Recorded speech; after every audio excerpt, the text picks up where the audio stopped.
ஆண்டே மணிகண்டன், பழனி, எழிலரசி, கபிலா விசாலாட்சி, ஹேமவர்த்தினி, நாராயண கோவிந்தன் பங்கேற்கும் சாணக்கியாவின் சில் பட்டிமன்றம் ஆகஸ்ட் 8 சனி மாலை 6 மணிக்கு. இடம் காயத்ரி மஹால், காங்கேயம் ரோடு, திருப்பூர். அனைவரும் வருக. அனுமதி இலவசம்.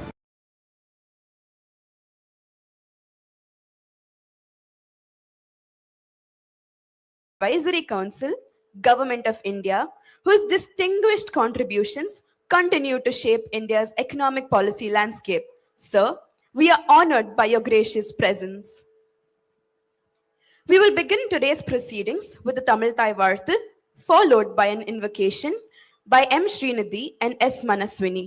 I request the audience to kindly rise and remain standing for the same. நீராறும் கடலுடுத்த நிலமடந்தை கெழிலொழுகும் சீராறும் வதனமென திகழ்பரத கண்டமிதில் தெக்கணமும் அதிசிறந்த திராவிடனல் திருநாடும் தக்க சிற பிறை நுதனும் தரிதனரும் திலகமும் அத்திலக வாசனை போல் அனைத்துலகும் இன்பமுற எத்திசையும் புகழ் மணக்க இருந்த பெரும் தமிழனங்கே தமிழனங்கே உன் சீரிழமை திரும்பியந்த செயல் மறந்து வாழ்த்துதுமே வாழ்த்துதுமே வாழ்த்துதுமே. கஜானனா கஜானனா கஜானனா கஜானனா பிரதம பூஜ கணராய பிரதம பூஜ கணராய கஜானனா கஜானனா பிரதம பிரார்த்தனா ஸ்ரீ கணராய பிரதம Prarthana Sri கணராய Lambodhara கணராய Lambodhara கணராய கஜானனா கஜானனா கஜானனா கஜானனா. Thank you. The achievements and accolades of MOP Vaishnav College for Women will now be showcased through a short audio-visual documentary.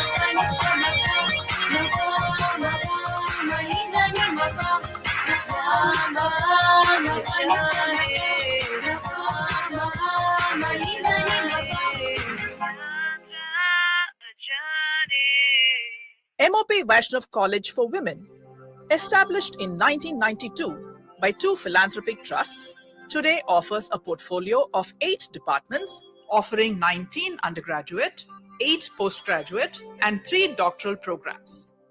Rated at the highest A++ grade by the National Assessment and Accreditation Council, the college has been entrusted with the autonomous status. MOP Vaishnav sees the autonomy granted to it as a great responsibility and works diligently on its mission to mold students into well-rounded individuals. It does this through 4 mission goals. First, a laser focus on academic excellence achieved through a robust curriculum and student-friendly teaching learning methods. Second, to build self-reliant individuals.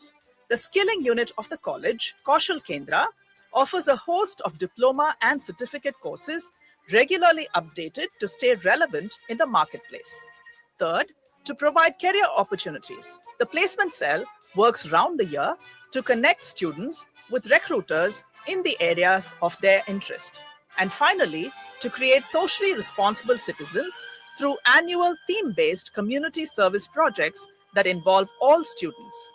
MOP runs a food scheme, Ahar, through which more than 400 students at 4 schools are served with nutritious millet-based snacks. The college supports 2 schools, the Assumption School and MOP Vaishnav School, in many ways. Most recently, to set up a fully equipped computer lab, to expand the availability of urban green spaces, and to give back to the community. MOP has taken full responsibility for the maintenance of a public park in the vicinity of the college.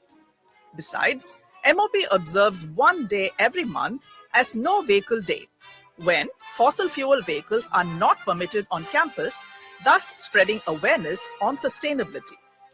MOP's Entrepreneurship Development Activities, its flagship event, the annual 2-day student-run MOP Bazaar, sees a footfall of more than 20,000 visitors each year. The MOP sports program is a source of great pride for the college.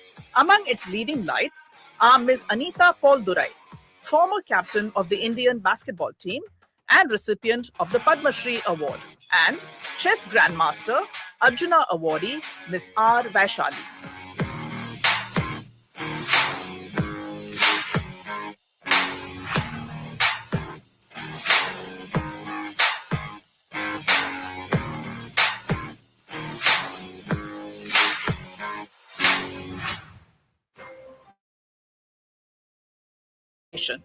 A national award-winning station with over 20 years of community service, it is also accessible via its mobile app. The well-known cultural fervor of MOP Vaishnav is inculcated through 5 extracurricular clubs that meet regularly for training programs and performances. Shringar is a classical performing arts showcase for alumni performers who are engaged in serious pursuit of their art. The annual MOP Yuva Samman Awards are bestowed on young women achievers in fields such as sports, performing arts, and entrepreneurship, carrying a cash prize and a citation to motivate them on their journey. The college has found a place in the Asia Book of Records for the highest number of women students completing a UNICEF program on financial literacy. Our college has had the privilege of hosting numerous luminaries, visionaries, experts, celebrities, and thought leaders who have graced our campus with their presence to share invaluable knowledge, raise awareness on critical issues, and inspire us towards greater understanding and purpose. MOP Vaishnav has launched an official mascot, Vidya, representing knowledge and growth. Vidya is an embodiment of the quintessential MOPian, not just in her appearance, but also in her intrinsic qualities and innate ethos. She is a leader, a custodian of values and culture, a go-getter, and ultimately a winner.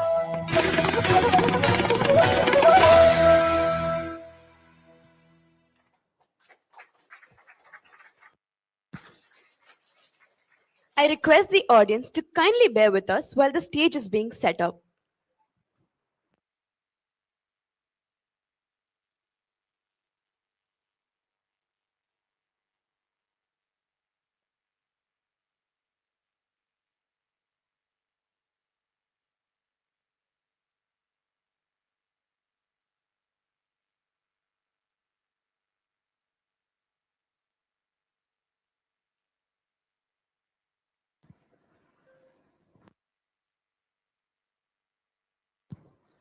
The dignitaries are requested to take their seats on the dais.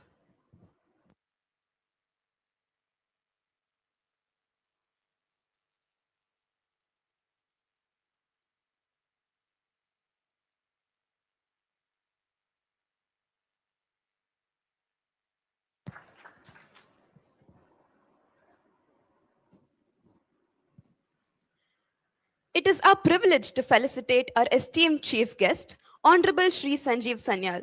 I request our respected principal, Dr. Archana Prasad, to present our chief guest with an E3 certificate and a memento. In a move towards sustainability, this includes a certificate of a tree planted in the name of our esteemed guest. A QR on the certificate can be scanned to check on the progress of the tree as it grows.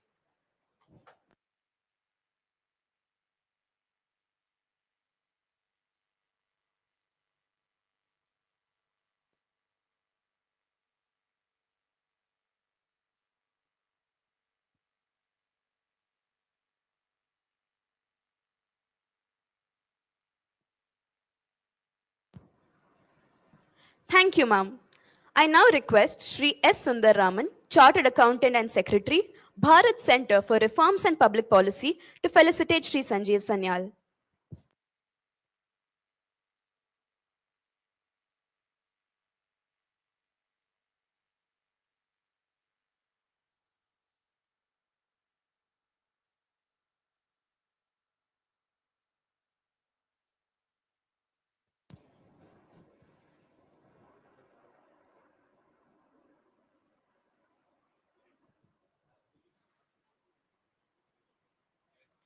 Thank you, sir. I now request Dr. Archana Prasad, Principal MOP Vaishnav College for Women, to deliver the welcome address and introduce our esteemed guest.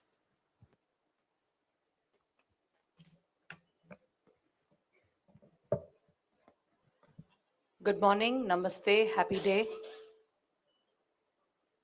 Honorable Shri Sanjeev Sanyal, Member, Prime Minister's Economic Advisory Council.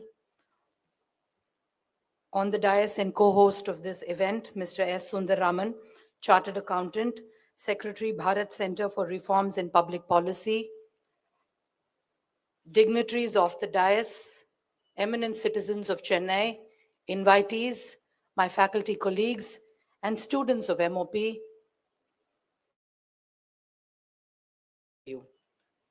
At the outset, I must say, like I did to our chief guest before we came up here, MOP has just commenced its journey into the 35th year.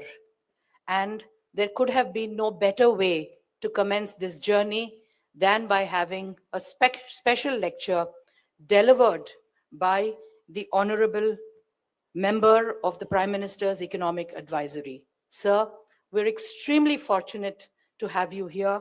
Thank you for accepting this invitation. I'm doubly honored by being tasked with the job of introducing Honorable Sanjeev Sanyal, sir, to you. Born in Calcutta and having had his schooling there, he went on to earn his bachelor's degree in economics from Sri Ram College of Commerce, Delhi University. He later went to Oxford University for his master's in economics, where he earned the prestigious Rhodes Scholarship. He started his career in finance. He spent over 2 decades working in the international financial markets, serving in various capacities before laying down his office as managing director of Deutsche Bank, Europe's largest bank. What was Deutsche Bank's loss, I believe, was India's gain. He then went on. In February 2017, he was appointed as the principal economic advisor to the finance ministry. Under his stewardship, 6 editions of the Economic Survey of India were compiled and released. And today, he is member of the Prime Minister's Economic Advisory Council. He holds this post since 2022. He was a prime mover, a member of the core team that managed the Indian economy during the unprecedented COVID pandemic. And for this, he was the recipient of the prestigious KPS Menon Memorial Award 2023. Mr. Sanjeev Sanyal dons multifarious hats and does them with elan and grace. He is currently the Chancellor of the Gokhale Institute of Politics and Economics at Pune. He is one of the most successful writers that India has ever produced. He has published a number of books, best-selling books, including revolutionaries, land of the seven rivers, the ocean of churn, India at the age of ideas, iconic Indians, incredible history of the Indian Ocean. I'm bound to have left out a few.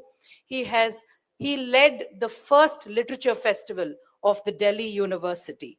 His book, Revolutionaries, stands on the brink of becoming a web series on Amazon Prime. Sir also works or does a lot of work in the area of experimental archaeology. He oversaw the building of the Kaundinya ship, where they reconstructed an ancient Indian tradition, a stitched technique to build a ship, and he was a part of the Indian crew that sailed from Porbandar to Muscat.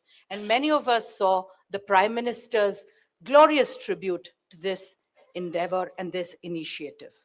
Sir, your views on Indian history, socialism, judicial system, the H-1B visas have all been very, very interesting to read. But more importantly, for an audience like this, it trains them to hold a counter view with dignity, and most importantly, a counter view that is backed by strong inquiry. This is something that we would like to inculcate in every young MOPN who walks this campus. A few fun facts about our chief guest that many of us did not know. He was a part of the pioneering batch that received a license in paragliding. He has completed an instructor course in kayaking and canoeing. He's the recipient of a black belt in Taekwondo, and he has a passion. He's a passionate map collector. I don't know if that was a fallout of your books or the books were a fallout of that, but nonetheless, again, very, very inspiring for our young girls, because we want them to be multifaceted, well-rounded personalities. And what better way to tell them that than to showcase someone like you. Sir, we are truly fortunate and blessed to have you in our presence today to deliver this lecture on the art of doing economic reforms. That was held as a prelude to this event. An invitation was sent out to about 100 colleges, and we received 52 entries from students, and the top 3 entries have been shortlisted. The competition was in the form of an ideathon where student groups suggested policies. I know we run the risk of carrying coal to Newcastle, sir, but still, I'm sure you want to hear what these young minds have to say and where the future of India is headed. We had an impressive list of 52 entries, from which top 3 presentations or top 4 presentations have been shortlisted for presentation. And more importantly, sir, today they will get an opportunity to present their ideas before you, something that I am looking forward to as much as they are. Thank you so much. I will be failing in my duty if I don't thank Shri Sundararaman. Sir has time and again proven to be a well-wisher, a friend and a guide of our institution, serving us in many capacities, including as our academic council member. Sir, thank you so much. Please keep the list of prolific visitors going to this campus. We are ever ready to host them. Thank you one and all for joining us this morning. Thank you, ma'am. I now request Shri S. Sundararaman to deliver the opening remarks.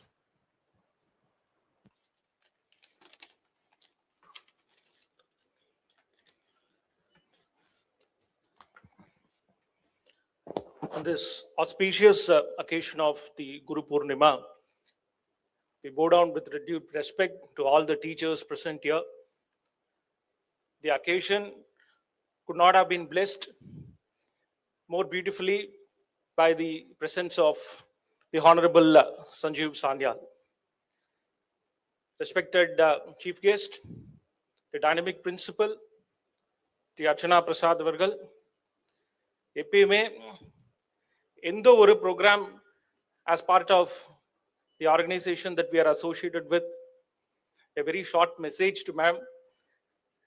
We are always blessed to be associated with the MOP Vaishnav and the entire team. Thank you so much, ma'am, for being there, for always to support us and host the beautiful guest. I just wanted to set a small, what do you call it, prelim before I invite Sanjeev Sanyal ji to address the economic reforms.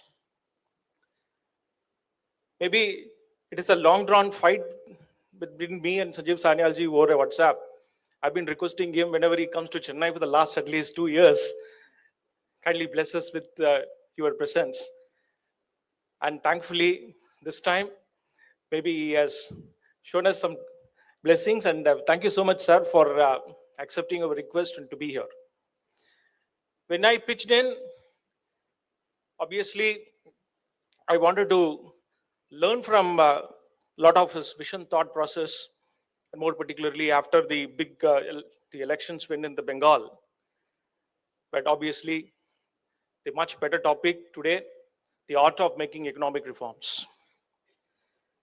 Now, what exactly is an economic reform? Is it merely a passing of a law or an announcement in the parliament or a scheme announcement in the budget? Not nearly.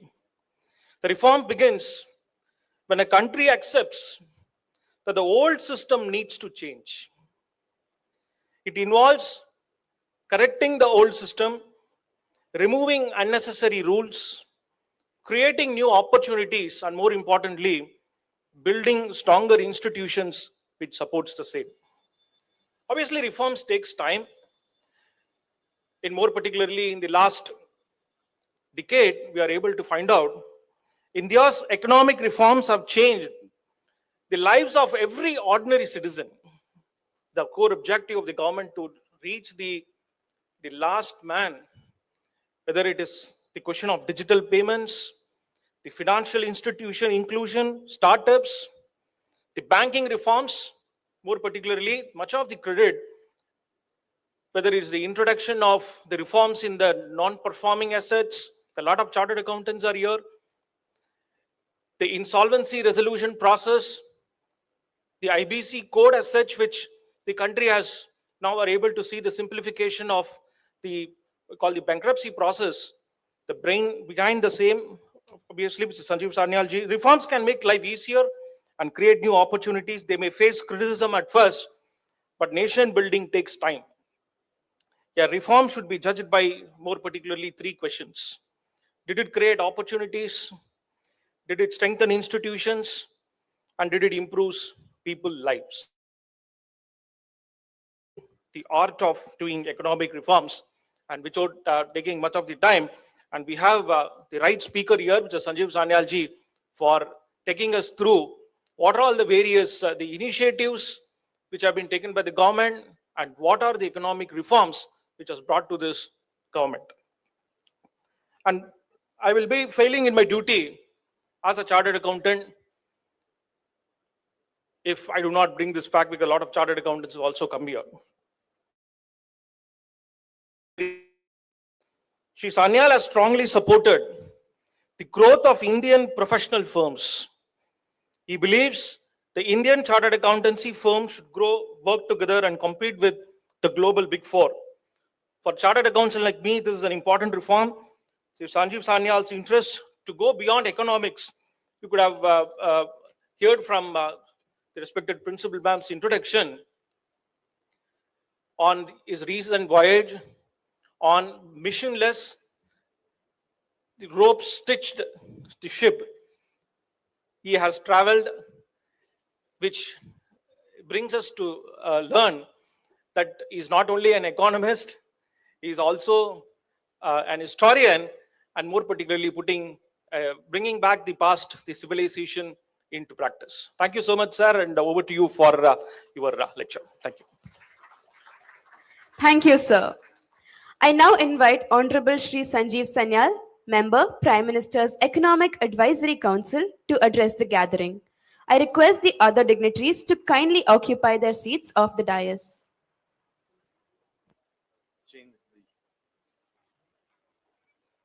How do I change the slides?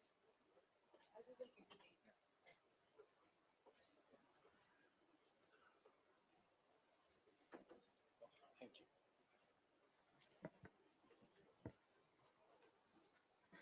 Yeah, it's okay.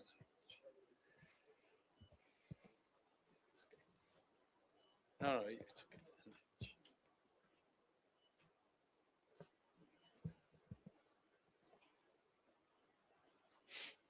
Good morning, friends. Morning. Let me begin by thanking MOP Vaishnav College for Women and the Bharat Center for Reform and Public Policy for inviting me here today. I was here about 3 years odd back, and I had a great interaction. So it is good to be back here again. Thank you for inviting me.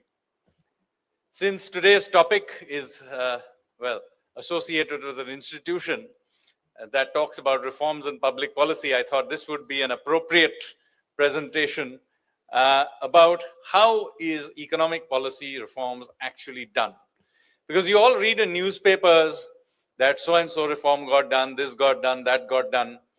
So it may seem like some sort of a great mysterious thing that people sitting in government buildings are doing.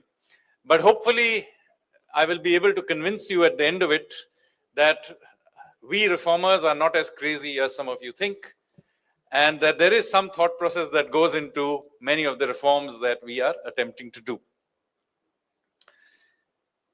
So there's lots of different types of reforms. I'm going to stick with a type of reform called process reforms. These are economic reforms of a particular type. So I need to quickly tell you what on earth these process reforms are. You see, when you hear about reforms, mostly what you hear about is about structural reforms. So you'll read in newspapers, so-and-so structural reform happened.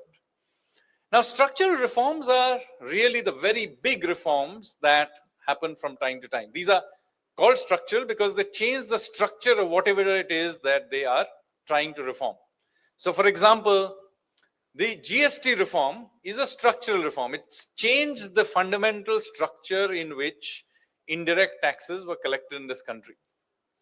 Similarly, the Insolvency and Bankruptcy Code is a change in the structure of how creative destruction and liquidation happened in this country. The original 1991 reforms, they were a structural reform because they got rid of the license permit Raj, old system, introduced a more market-based system. That is a structural reform because that is changed the structure of how our economy was arranged. Now, obviously, these are very big reforms, but they can only happen once in a while. If I keep doing structural reforms all the time, you will get very exhausted. So most of the reforms that reformers actually do are much more nuts and bolts reforms. Of course. So very often you won't have it on the front pages of newspapers. If they are reported at all, they will be there in the 5th page, one column. Very often only people in that little sector care about it. But in fact, the bulk of reforms that happen are this. And they're happening continuously. You may not realize this, but they're happening. Small reforms are happening all the time. These are nuts and bolts reforms. Some regulation, rule number 43B, subsection D, 3 words will be changed for some reason. This is what actually is most of reforms. So while some of you may have a sense of the grand debates in Parliament about some big reform that comes in the newspapers, the real act of doing most of the reforms is actually about doing nuts and bolts reforms. Even the big structural reforms only work because along the way you keep making these small adjustments. So for example, you can have GST, big reform, but in order to actually function, we have to make all these small reforms. So I'm going to talk a little bit about these reforms because very often you don't get a flavor of this, whereas in fact, for us reformers, this is what is really our bread and butter. We do the big reforms, but this is what we do most of the time. Now, oddly enough, if any of you ever go on to study in a management school, you will learn about something called business process reengineering. Now, oddly enough, you don't hear very much about government process reengineering. But in fact, most of the pain points that you have with dealing with the state, get yourself some card, passport, etc. All of the processes that lead to that service being delivered to you is mostly related to this. So bear with me if I give you a little bit of theory, and then I will illustrate all of this for you going forward. Now, if you want to do these kinds of reforms, one is to go out there and do those reforms, each department at a time. Now, the problem is that this makes it, unfortunately, that each time you're reinventing the wheel. So there's actually some method to the madness. And to do this, there is a simple schema that I'm going to do. Just remember it. You don't have, I will come back to it. The first is obviously to identify something that you think is inefficient. It's inefficient because it takes a lot of time, it takes a lot of money, whatever it is, you think why it needs a reform. Then you have to do something called documentation of the as-is process. Now, this is a very important thing. This is the step where you basically lay out whatever that process it is that you are trying to reform, simply lay it out as it exists today. So, for example, if you're doing institutional reform, you can lay out the architecture of the institutions that you want to look at. Or if it's a process, you literally go step by step and see how it works today. Very often, this is a real problem in the government because there will be people who have worked in that sector for a long time and they assume that they actually know how the process works. But now that I've done hundreds of these reforms, one of the things I've noticed is that even somebody who's worked in a sector for as much as 10 years may sometimes not understand the entire process. In fact, this is the source of the problem. Because large systems, not just the bureaucracy, but any large system, they'll even be perhaps true of your university.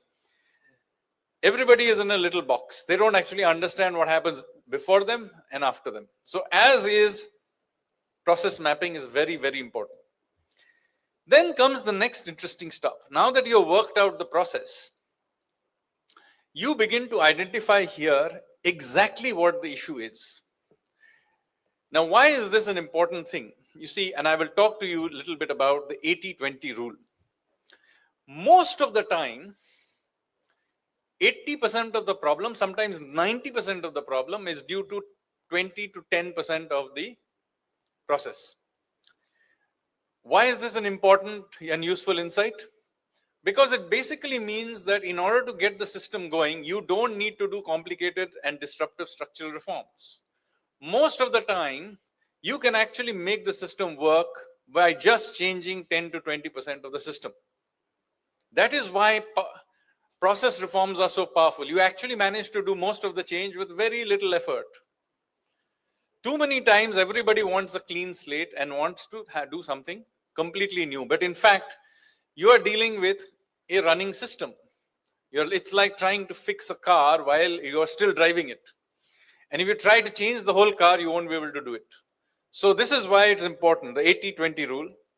Then obviously the next step is to actually do the changes, that whatever it is you identify. Last part of the process, which is to monitor whether or not whatever change you wanted to achieve through the reform has actually happened. Feedback loop. And very important in governments, whether or not you've had an unintended consequence. Now, much of this, by the way, can be done also in companies or any large systems. Most of these same rules will apply.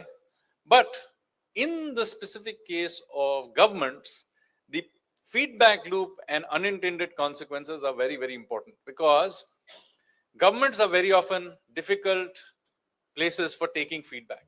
There are many reasons for this. Sometimes it's because of political pressures. But there is one very simple human reason why this happens. Reforms take time. Civil servants get shuffled. The person who did the change may have moved on. The next person simply does not know what has happened. So there are many reasons why this doesn't happen. Similarly, you make a change here, you achieve the ends, but somewhere else in the system, something unintended happens as a result. Now, in a company, in a small system, it's more easy to figure this out. But in a large system, this is a very big important thing. I'll give you one example. We have over the last decade dramatically introduced solar power generation. Now you may see that, this is a good thing, and yes, it is a good thing because solar power is a good thing and it doesn't create CO2, etc. But you know what has happened as a result? The problem is now our grids have all become unstable. Why?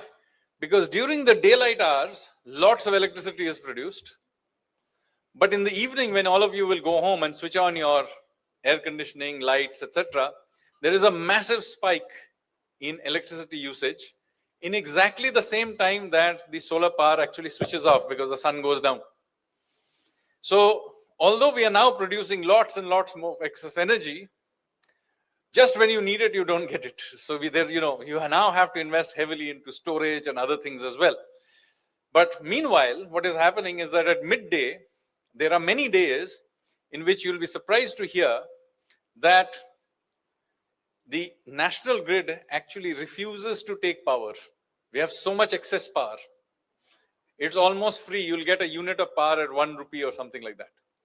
And then in the same day, in the evening, it will spike up to over 10 rupees. In fact, there's a limit at 10 rupees, so it doesn't go over. But if we had an open system, it would probably go to 12, 13 rupees. So imagine, 13 times increase spike in energy prices in the same day.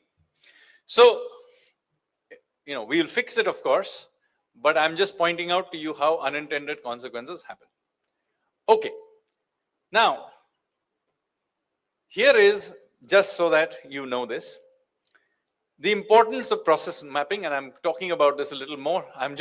Because I'm going to give you examples of all of this, just bear with me.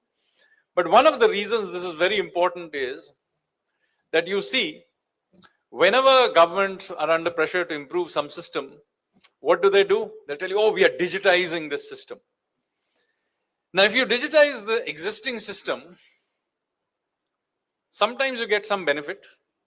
But in fact, a lot of the time, the old system being digitized does not really improve anything. Because the old system was designed from a pre-digital system. Now you have digitized it.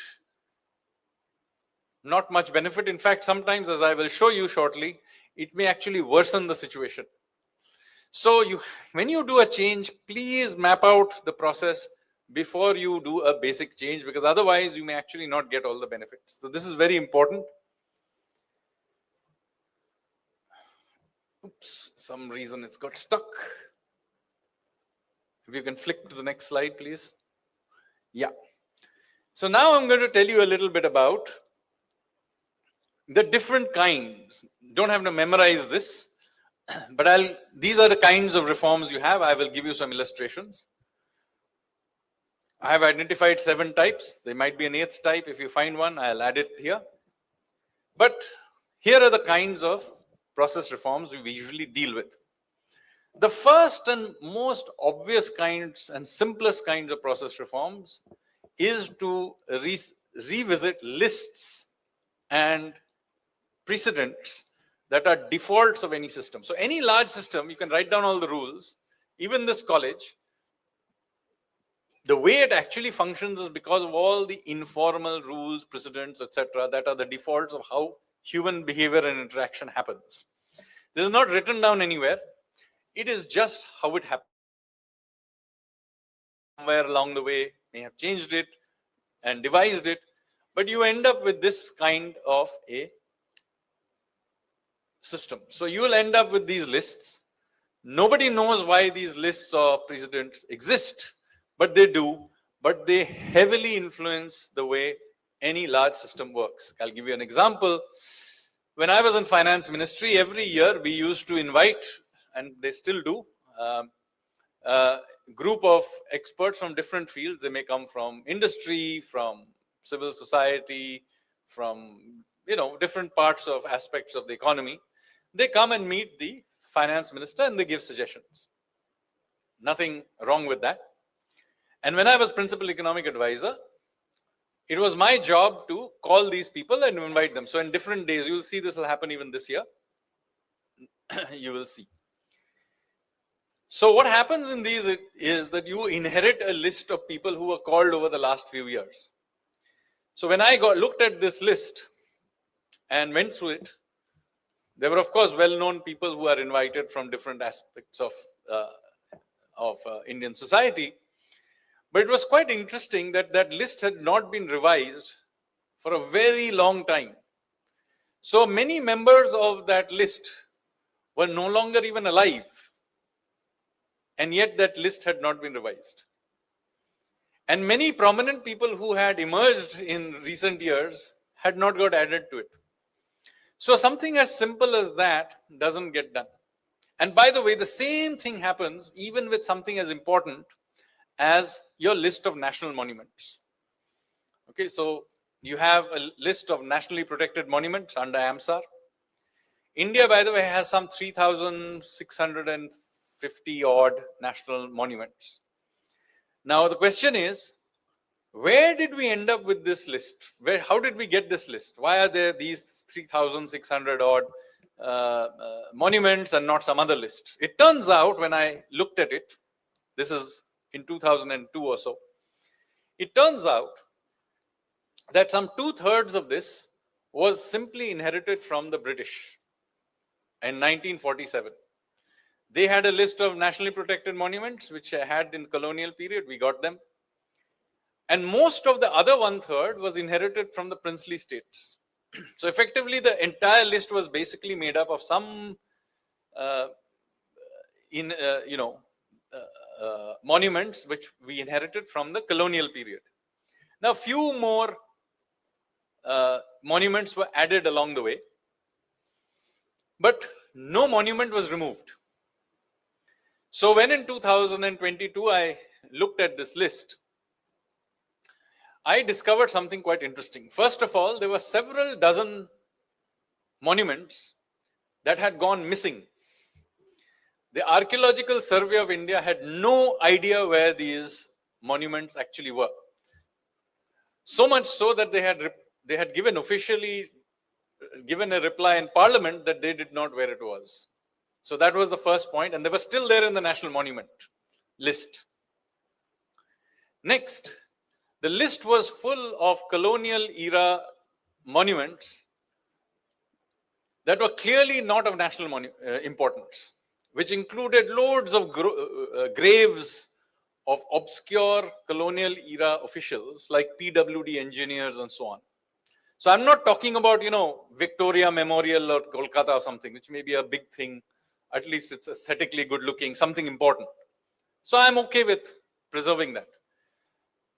I'm talking about small graves, smaller than the stage, in places like Nagaland. In fact, in Nagaland, there are 4 national monuments. 3 of them are graves of obscure officials who nobody knows who they are. They were killed about 100 odd years ago by local tribesmen for some dispute or the other. One would think that maybe one could have monuments to those tribesmen because one could perhaps call them freedom fighters. I don't know. But certainly no case for preserving these small graves where, incidentally, all the rules and regulations that apply to the Taj Mahal also apply to them. Because there's the same set of rules for national monuments. So the same rules that apply to the Taj Mahal apply to these tiny graves in the middle of nowhere, which includes, by the way, a 100 plus 200 meter radius where there is severely regulated. So you have to actually, if you want to make changes even inside your house, you have to go to the Archaeological Survey of India and, make a petition, potentially encourage them in other ways. Your permission. So like this, I found many other places, even in the city of Delhi. So let me tell you one story about the statue of John Nicholson. Now, how many of you even know who John Nicholson is? Does anybody here know who John Nicholson is? Literally nobody. So let me tell you who he is. So you'll all know that there was a great revolt in 1857-58. Yeah. Now, during one of the places that big revolt happened was the walled city, the old city of Delhi, Shahjahanabad. Now in 1858, after the revolt, the city was taken back by the British and sacked.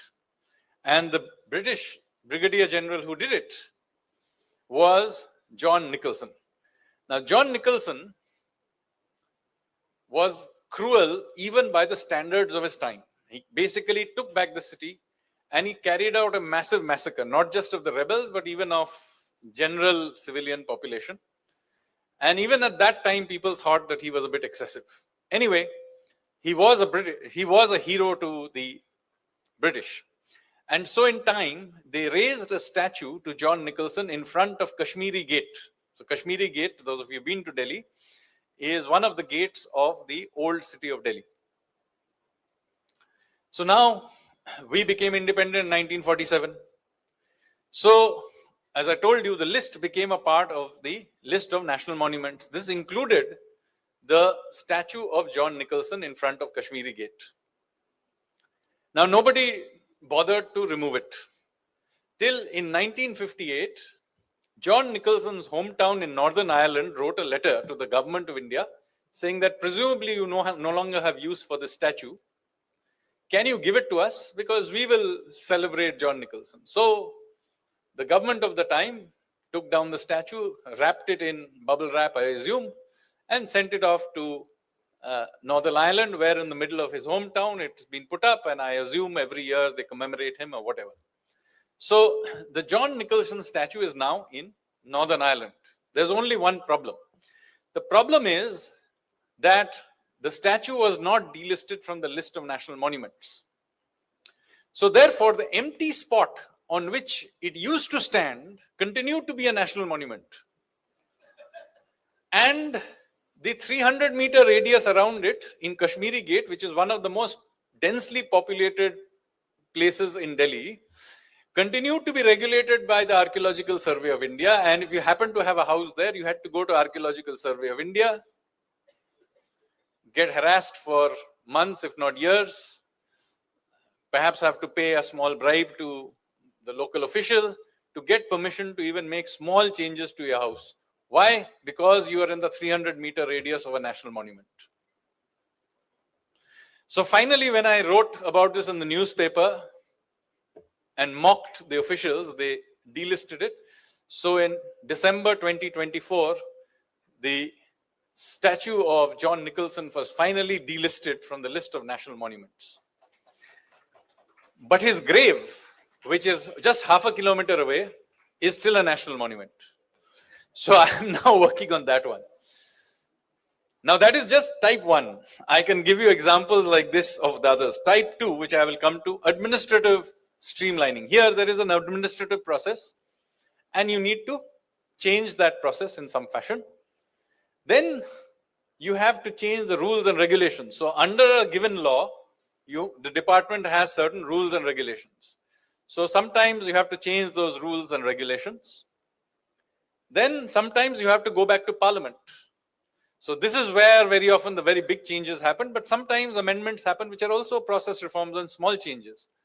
So those are legislative changes.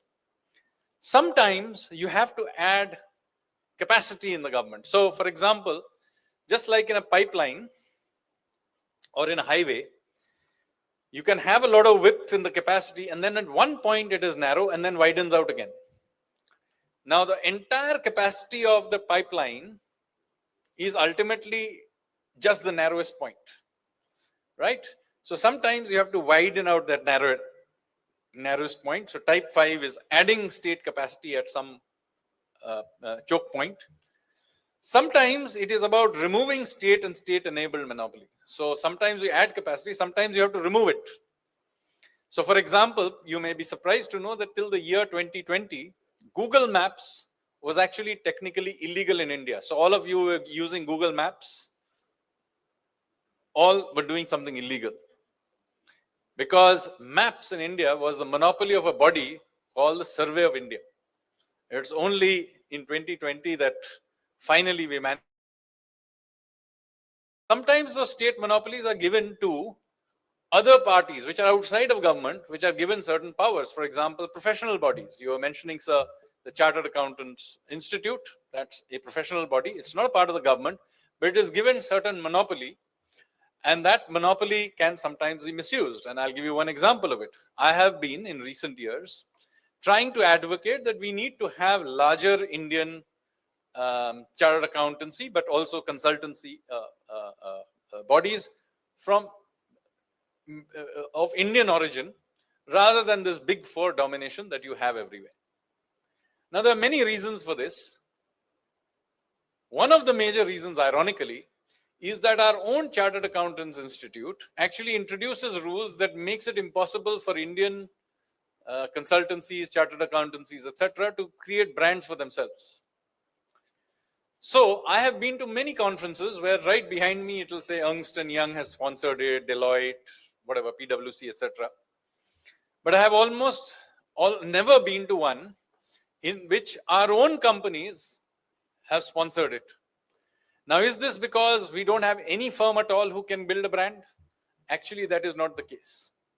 The reason they cannot do it is because our own chartered accountancy rules used to state, and I think that's now being changed, that you could not do any form of advertising or brand building. So much so that you could not actually write your name of your firm in anything more than font size 14, right? Now just imagine how ridiculous it is.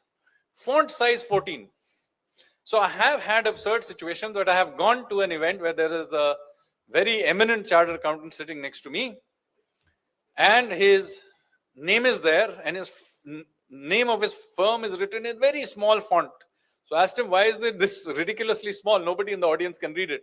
He said, sir, if I do it, I will get in trouble in the Chartered Accountants Institute. So this is how we shoot ourselves in the foot.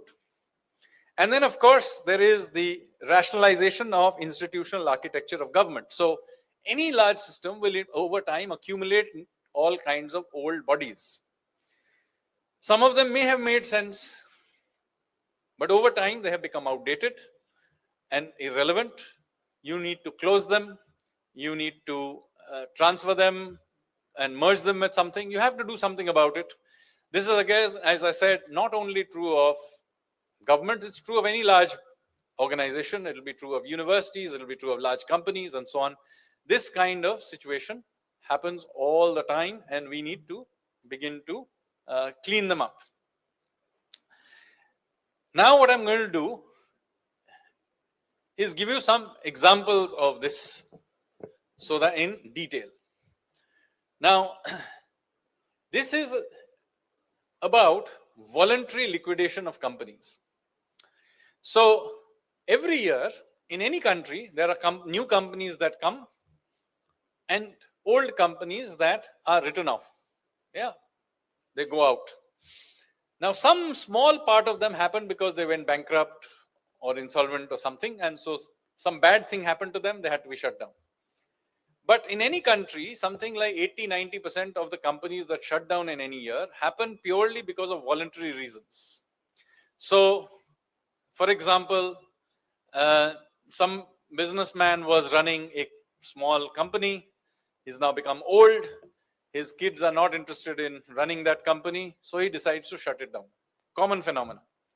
Similarly, a special purpose vehicle is created by a company for some purpose. That purpose has now been completed. You want to shut it down. Now, there is nobody objecting to the actual shutting down of this company. And yet, in India, shutting down a company was a very, very difficult task till just a few years ago. Has anyone here in front, particularly you have lots of people from business, have you any of you attempted to shut down a company voluntarily in this country? Yeah, here is some people here. So you will know how painful it used to be. It used to take years to shut down a company, even though everybody agrees that it should be shut down. Nobody is objecting to it, and yet it would take years. And remember, keeping a company going is not a fun thing. You still have to give its audits, annual, this thing, do meetings, all kinds. So as long as it is alive, it's a living being, and you have to. So some years ago, I began to look into this. So as I said, there are two methods of shutting down companies in India. The main method of doing this is through something called Section 248(2) of the Companies Act 2013. Students, I'm sorry, but most of life is about dragging out such detail. Of the Companies Act 2013 is most companies that are shut down are under this. There is also a provision under IBC that is meant for large companies, but bulk of companies are shut down through this. Now, as I said, these are companies with no pending litigations. Everything has been extinguished, its assets, everything is done. And yet, when I began to look into this some years ago in 2021-22, I discovered that there were 28,536 pending cases. Nearly 10% of them had been pending for more than 1,000 days. And 54% were pending for more than 1 year. So companies were languishing for years and not being able to shut down, even though everybody agreed it had to shut down. Nobody was disagreeing with it. So on average, roughly speaking, about 500 days it took to shut down a company in this country. Okay, this is average. As I said, there were some running for more than 1,000 days. So what did we do? I told you, as is mapping. So we began to map it out. So how do you shut down a company under this act? Well, first thing you have to do is convene a meeting. The board meeting will then approve the closure of bank accounts, pay off the pending liabilities, and so on. All standard stuff. Then the company was supposed to file something called an STK2 form with respect to the registrar of companies with whatever fees had to be paid. Then third, the directors had to furnish a declaration in electronic form stating that the company does not have any dues towards any government department. This was certified by a chartered accountant, cost accountant, company secretary, and so on. And then the STK form began to be accompanied by a copy of the resolution, and you basically now put it in. So now, after doing all of this, the counter starts. So all of this has been done. Now the counter starts. You send it to the Registrar of Companies and the Ministry of Corporate Affairs. The Registrar of Companies' job is essentially to do the following thing: to put up an advertisement in the official website of the Ministry of Corporate Affairs, in the official gazette, and also to put up just the name of the company in a newspaper, one in English and one in any Indian language paper, stating that this company is shutting down. So in case there was somebody who had some dues from that company, they can come and raise some objection. Okay, this was how it was done. And then after some time, the idea was, if nobody came up with an objection, the company was be wound down. This is the process. Now, what really used to happen is that the companies, of course, do their own meetings, board, etc., done quickly. They filled out the form, they sent it. Now, all that the registrar of company has to do is to actually simply put out an advertisement saying that this company wants to shut down. This used to take years. The simple act of putting out the advertisement. Why? Well, there were no, in none of the rules there was any strict timelines for the ROC to follow. They would keep randomly asking for all kinds of documents. There was no standard format. And as we found out, what they would do is there was a standard rate that you basically had to pay some broker in order to actually get your work done. I, in fact, managed to find the rate card for getting this done. And of course, the ROCs would also ask for external departments like income tax department to give you all kinds of NOCs. So all of this took all this time, whereas in fact, it should take no time at all. So what did we do? So what we did is we created something called CPACE, which is Centralized Processing for Accelerated Corporate Exit. So basically what happened is we created a website and we broke down the old system completely. So what you do is, supposing I'm a company who wants to shut down, take all your paperwork, put it into the system. Now the system automatically sends out emails to relevant departments asking them, do you have no objection to this? If they don't get back within a specified time, the system generates a list on its own and gives it to the ROC to put up as advertisement. Now, at this stage, the ROC can object. But in fact, they have to do it in writing. So if they say so-and-so company shouldn't shut down, they should give in writing why this company cannot be shut down. And of course, what happens is nobody wants to give anything in writing. So net result, what has happened is that the entire list is now going into the advertisement. Within 30 days, the thing comes out and these companies are being shut down. May sound like an utterly boring thing to do, but look at the dramatic impact. Take on average almost 500 days, now takes only 60 days. This is ease of doing business. This is an 88% reduction in the time in the ease of exit. Okay, that's why I told you, process reforms are painful. They have to document, you have to go into the details. There'll be usually the existing people who are running it, who are benefiting from the current system, will always oppose you. But if you persist, you get these very dramatic changes that you can make. And this is a good application of what I said was the 80-20 rule. I didn't have to change everything. I didn't change any law notice. I didn't even change the regulations. I just changed the administrative process. Now, this can also be done for other forms of exit. I told you there was another way of shutting down a company through IBC. This is only used by very, very big companies. Again here, this used to take for ages. So for example, in December 2021, there were 115 cases had been filed. Out of the total, final reports had been received for 49% of the cases, but the final order of dissolution had only been passed for 25% of the cases. So 75% of the cases were languishing. And of the ongoing cases, 35 had been running for more than 2 years and 18% had been running for 1 to 2 years. So look at how much delays are generally happening for no reason at all. Again, we did an as-is mapping. And what did we discover? We discovered that most of the delay, if you used this IBC approach to shutting down a company, happened because you had to go and get all manner of no objection certificates from tax department, labor department, and so on. Now, the bizarre thing was that in fact, the law did not even require you to get the NOCs. It was not required. And yet, the officials who ran the system insisted on it. So what did we have to do? There were many other things as well. But because there were delays in getting the NOCs and there was no standard format, every NCLT court came up with its own format about how to do this.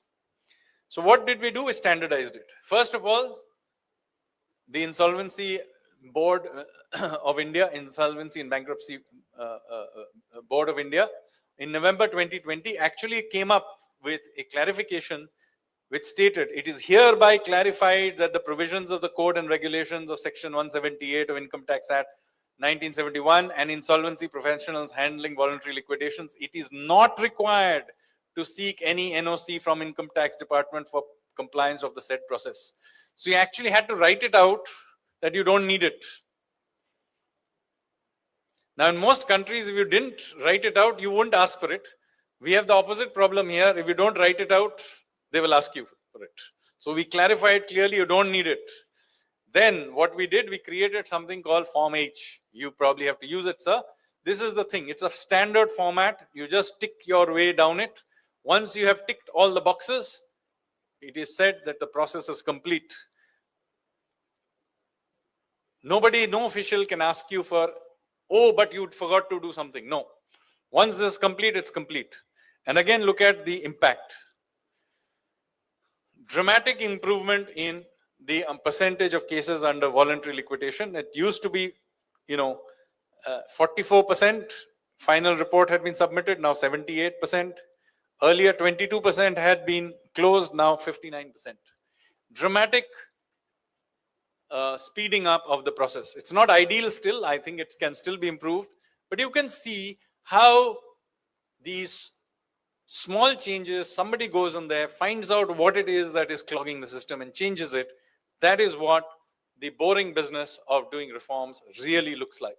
But it is important This is what makes the system efficient, and in not too much time from now, those sitting in the back rows, I'm sorry to tell you, if you want to get into policy making, you have to be ready to do these kinds of things. So please learn this. Very, very important. Now I'm going to give you another example of a different kind of process reform. This relates to something called the Investor Education and Protection Fund. Now, how many in this audience even know what it is? Okay, a small number of, at least in the front, there are about 6-7 people who know what it is. Just so that you know, this is where basically unclaimed shares go to die. So supposing your grandaunt suddenly left you 50 crores of shares of some successful company, and you're feeling very happy about this, then let me tell you that first of all, to this fund, and then it is your problem to get it out of this fund. Only then you can celebrate. And the chances are, till we did these reforms recently, the chances were that you would probably meet your grandaunt in the afterlife before you got the money. In fact, most people, the official numbers said it took 3 years to get the money out. But in fact, the bulk of the people simply gave up. So when I began to look into this issue in late 2024, early 25, I discovered that if you included the dividends accrued, etc., almost 1 lakh crore of money was stuck in this fund. Okay, they were the money belonging to citizens. The fund was created, in fact, to give the money back. But in fact, taking out money out of this fund was very difficult. Those of you who have tried it will remember this. In fact, effectively, you had to go and bribe some broker with 20% of the value, and they would find some way of taking out the money. This was what was going on when we began to look into this issue. Again, what is the first step? Map the process. And what did we discover? That in order to get your money back, you had to actually do 25 separate steps. And these separate 25 steps were not even in one place. They were spread over 3 different portals. So first you had to put it into one portal to ask for permission to get the money. Then once you got the permission and approvals, you had to go to a second portal to actually get your shares back. And then when you got the shares back, you had to go to a third portal in order to get your dividends back.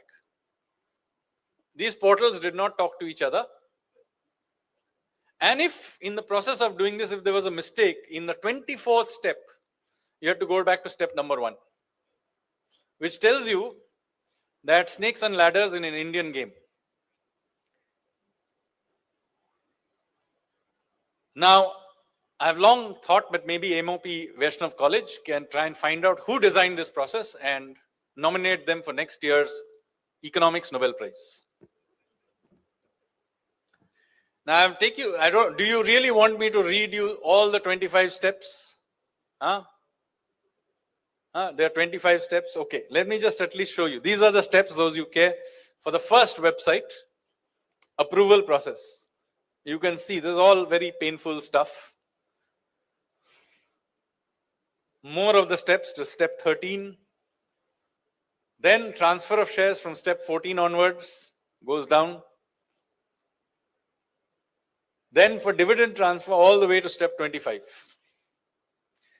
If you wanted to get your entire money back, this is the how much effort you had to put in. And as I told you, make a mistake, go back to the beginning.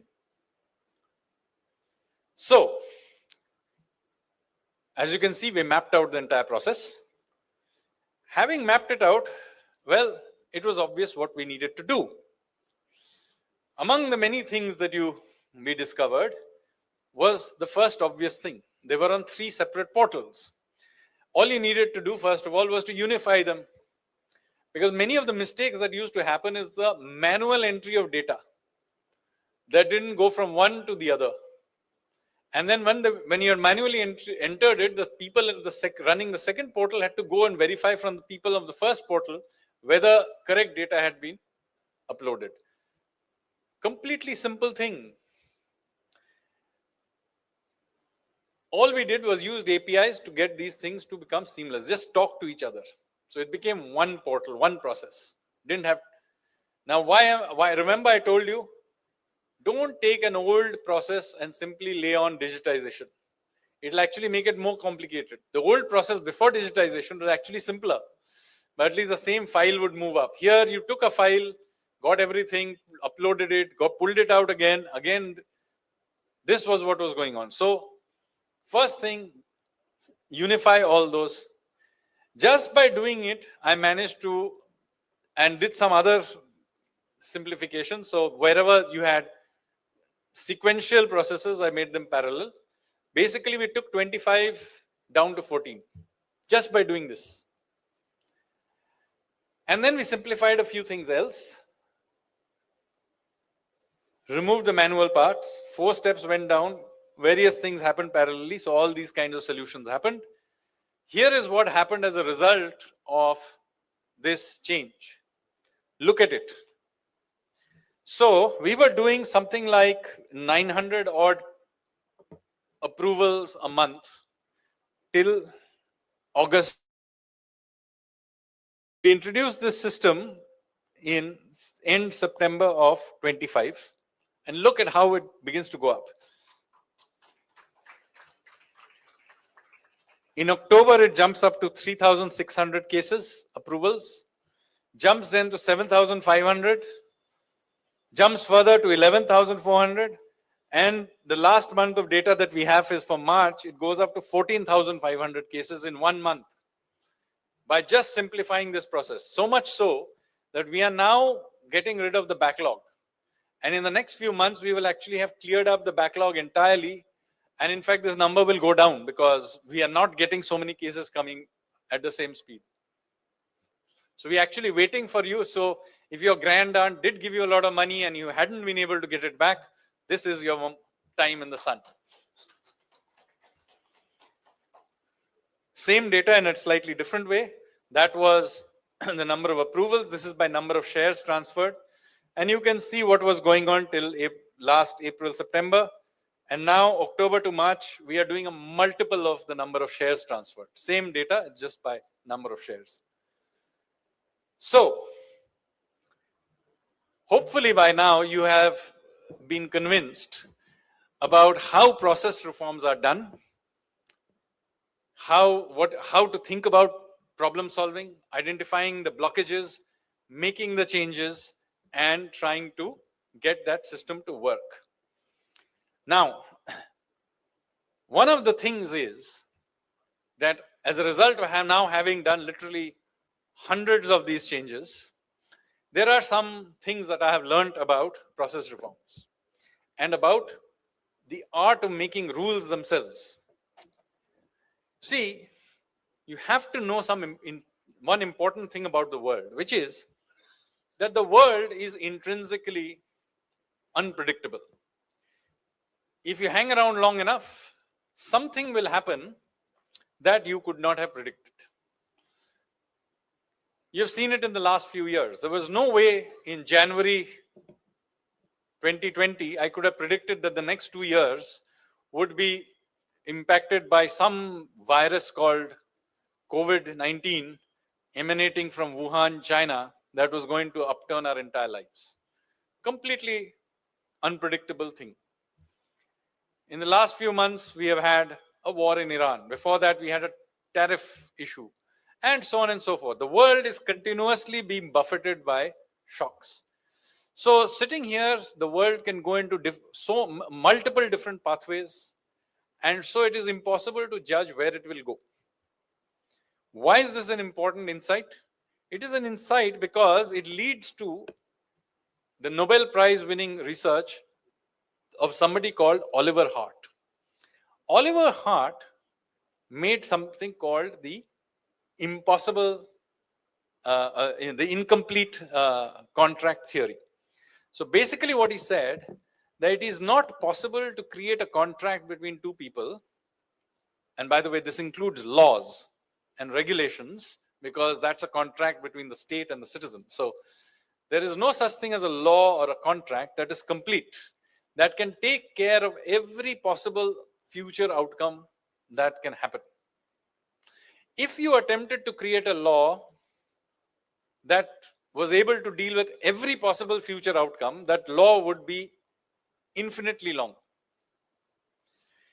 and would very quickly become impossible to use, which leads to something called the 99-1 problem. The 99-1 problem is this, that if you keep a law or running or a regulation running for a while, and you keep adjusting the laws in order to accommodate exceptions, exemptions, misuse, and so on, you will end up after a while where 99% of the laws are dealing with 1% of the exceptions, exemptions, and the misuses. So 99% of the people who are perfectly normal people will be forced to comply with this huge gamut of laws which are actually doesn't apply to them at all. And yet they have to apply for it because of that 1%. What is the insight here? That when you create laws, it is best not to attempt to be comprehensive. Make the laws simple. If it deals with 99% of the situation, then, or 99.1 if you prefer, whatever you think is a reasonable cutoff, keep the laws to deal with those situations that are normally going to happen. For the exceptions, exemptions, and the cases of non-compliance, other systems to deal with it, not the law. So this is where you have, for example, if it's something criminal or misuse is happening, let the courts deal with it. If there is an exceptional situation where you need to deal with an exception, then let the ombudsman deal with it. Do not ask the law to deal with it, because if you create eternally complex laws, what you will happen is that these laws will become so complicated, not only are they burdening the compliant, they are also in turn creating new wrinkles in the system that will be misused, for which there will be exceptions and so on and so forth. So one of the golden rules of lawmaking is be very suspicious of anybody who comes and tells you that they have created the perfect law that can deal with every situation, because there is no such thing. So things to keep in mind while doing reforms, creating laws, even running large systems like universities or large companies. Do not do blanket application of digital technology. It is not a substitute for process reform. In fact, sometimes the old process, if it is unreformed and you put it into a digital format, may actually become worse. Second, do not search for the gold standard and mindless application of best practice. One major problem of government is mindlessly something will be called best practice and they apply everywhere. It doesn't deal with every situation. You have to apply your mind to that situation. Do not create gold standards, which basically is short-term, is a euphemism that bureaucracies use for making very complicated laws that they claim can take care of every situation. Gold standard law is a simple law. It's not a law that takes care of everything. So, what are the things we should do? And what are the different kinds of new kinds of reforms that I am now advocating? So far I've talked about reforms that I have already managed to do. And I only gave you examples of things that I have personally worked on. But of course, there are many other reformers in the system who are doing other reforms. But I'm now going to talk about a reform that I want to now begin to push for, which is the Transparency of Rules Act. What is this reform? See, one of the things that I have come to believe after having now worked in the government for almost a decade is that, in fact, one of the big problems with India is not that Indians are somehow natural lawbreakers. That is what everybody thinks it is. The real problem in India is not that we are somehow lawless. After all, when we go to another country, we behave perfectly well. Even our driving improves. So what is it that causes us to feel lawless in the country?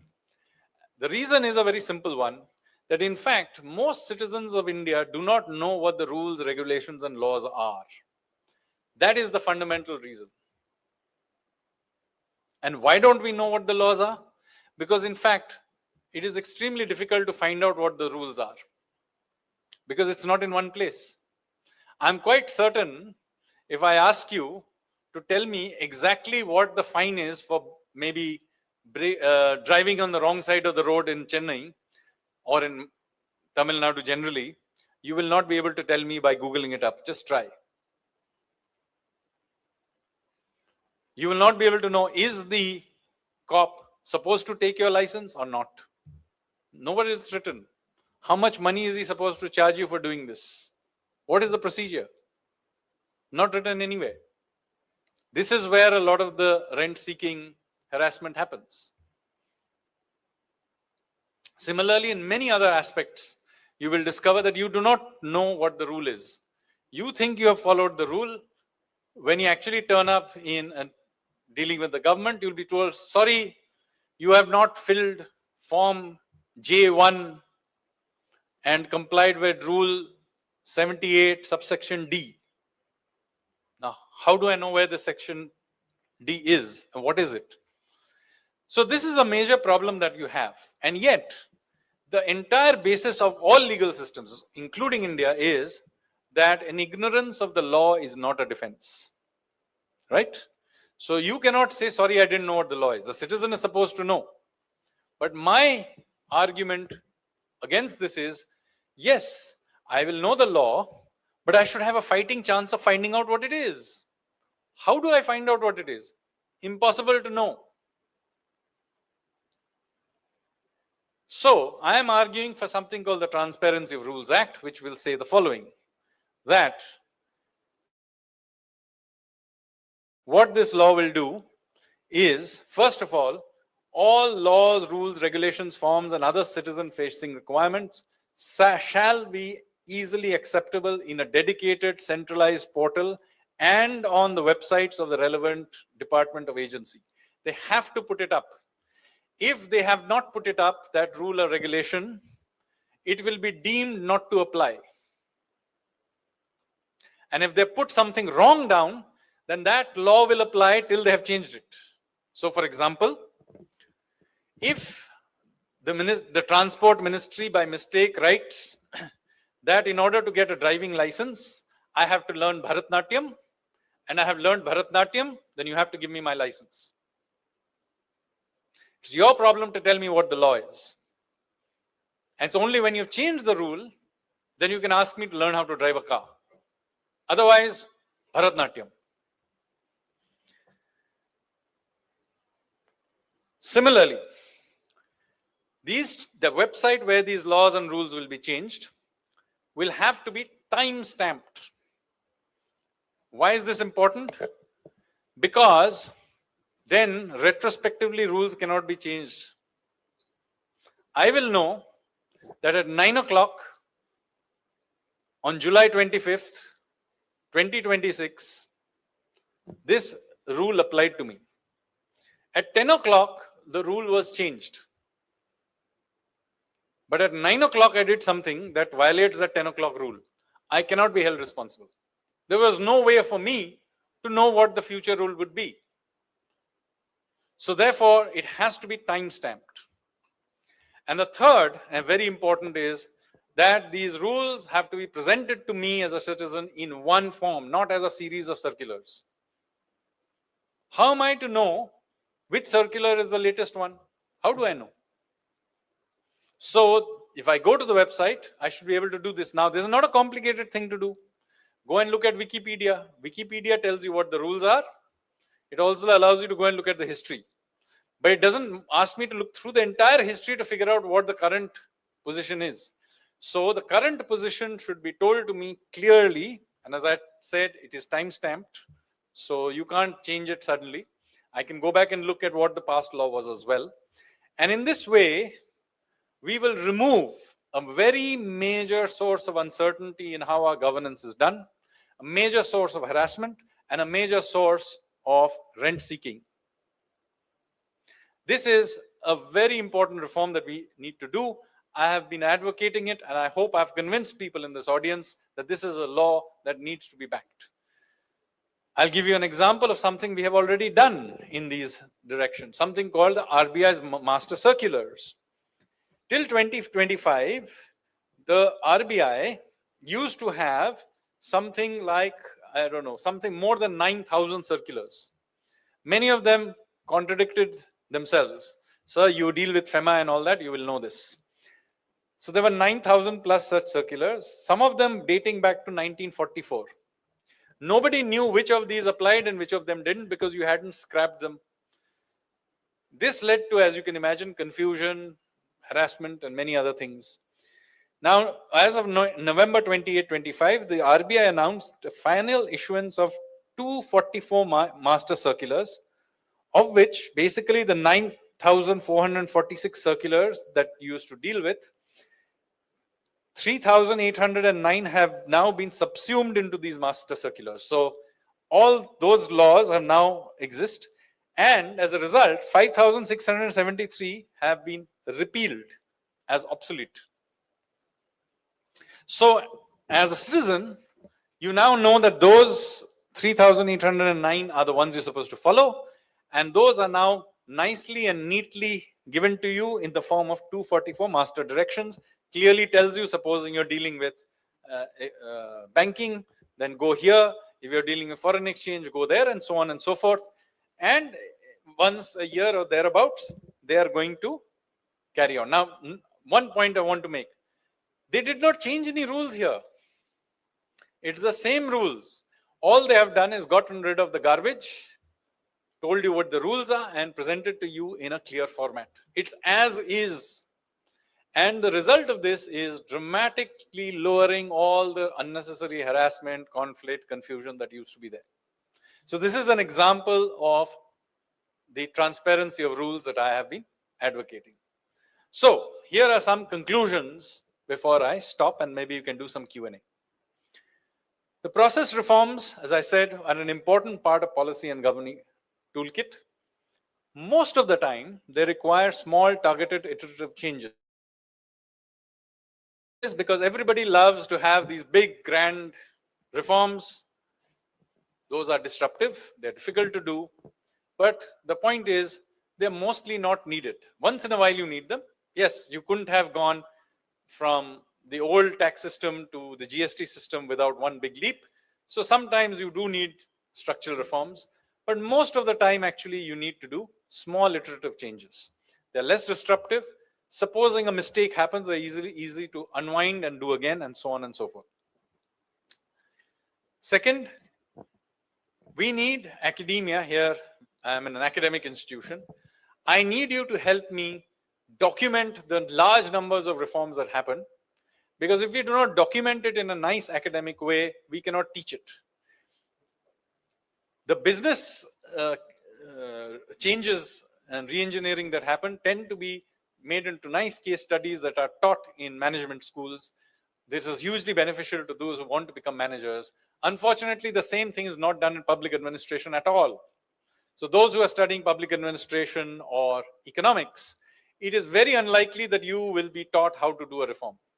You'll basically turn up somewhere. If you become a public administration person, you'll certainly turn up and be asked to make reforms, and you will have no idea how to do it because nobody has documented these changes. So please, academia, please help me make changes. Maybe even the chartered accountants and businessmen here, those who have capabilities, please write down where the changes, what changes happened, did it help, what happened as a result. And then very importantly, teach it to the next generation. They shouldn't have to reinvent the wheel the way I had to do it. So that basically brings me to the end of my presentation. Thank you very much, ladies and gentlemen. Thank you, sir, for your insightful session on process reforms, their formation, and different types of examples. The case studies you shared were especially insightful and helped bring these concepts to life. This session has deepened our understanding and inspired us to think critically about the role each one of us can play in shaping India's future. We will now begin the question and answer session. We have a few questions submitted by our students which I will be posing on their behalf. I request the student to stand in their place while the question is being read out.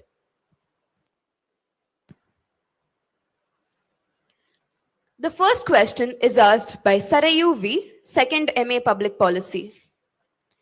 What is one question every policy maker should ask before introducing an economic reform? So, the most important thing, as I said, obviously there are so many different types of reforms that's difficult to put a generic answer to that. But the point that they need to first make is, what is the cost and benefit of doing whatever it is you are trying to do? So, if you are making, let's say, changing a particular rule, then one, who are the people who will benefit and what way? But very important to also figure out who will lose. This is important to know, not merely because you're doing a cost benefit analysis, because in the end, doing a reform is at some place a very political economy question. And even if you discover that 99% of people benefit and 1% of people actually get hurt from it, very often the 1% of people may be very well organized amongst themselves, and very often they may be inside the system. They may in fact be the very people you are asking to implement your reforms. So to know the people who were going to be the losers from your change is very, very important. Sometimes, of course, there may be genuine cases as well. Similarly, you need to have some sense of the unintended consequences of what you're going to do. So this is again something that you need to be clear about. Why? Because after you have, let's say you agree, after doing all the thing that you're going to do this reform, it is very important that after a while, after implementing the reform, you go back and check whether your idea of what this change will have done, who would be the winners, the losers, and so on, was your premise actually correct? Sometimes it will be, and hopefully if you're a good reformer and you've done lots of them, you'll begin to generate a sense of them. But as I said, I gave you an example of the solar thing, which is a good thing, but then on the other side, it is making our system much more wobbly and making the grid unstable. So you have to begin to think about all these kinds of issues, and doing continuous feedback loops as you make progress. This is something that you need to also do. Hope I answered your question. Coming up next is the question posed by Srimati S from 2nd MA Public Policy. Tamil Nadu has a strong social welfare program. How can the state balance welfare with long-term economic growth through policy reforms? Where are you? Anyway, okay, hi. Since I belong to the central government, I usually careful about pronouncing anything on a state government because of separation of power. So I will speak in general terms about this issue. It's a very simple thing that you as citizens need to understand. Money does not grow on trees. This is a common sense point. So there is a trade-off between trying to provide support to groups that you do need to support. In any society, there will be people who will fall through the cracks. There will be activities you want to support that you think are beneficial in the long run or even in the short run. Whatever, we are a democratic society. So we have to make a judgment that this is a good thing to do and we have to spend money on it. Yeah. Now, when you do that, do remember that in exchange for this, you are running up debt. Even if you're not running up debt, you're using up taxpayers' money that could have been used to do some other activity. So there is an opportunity cost to it.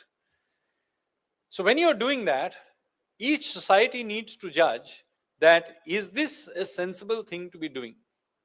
Because in the end, do remember that you and your descendants will have to pay back that debt. It's not disappearing.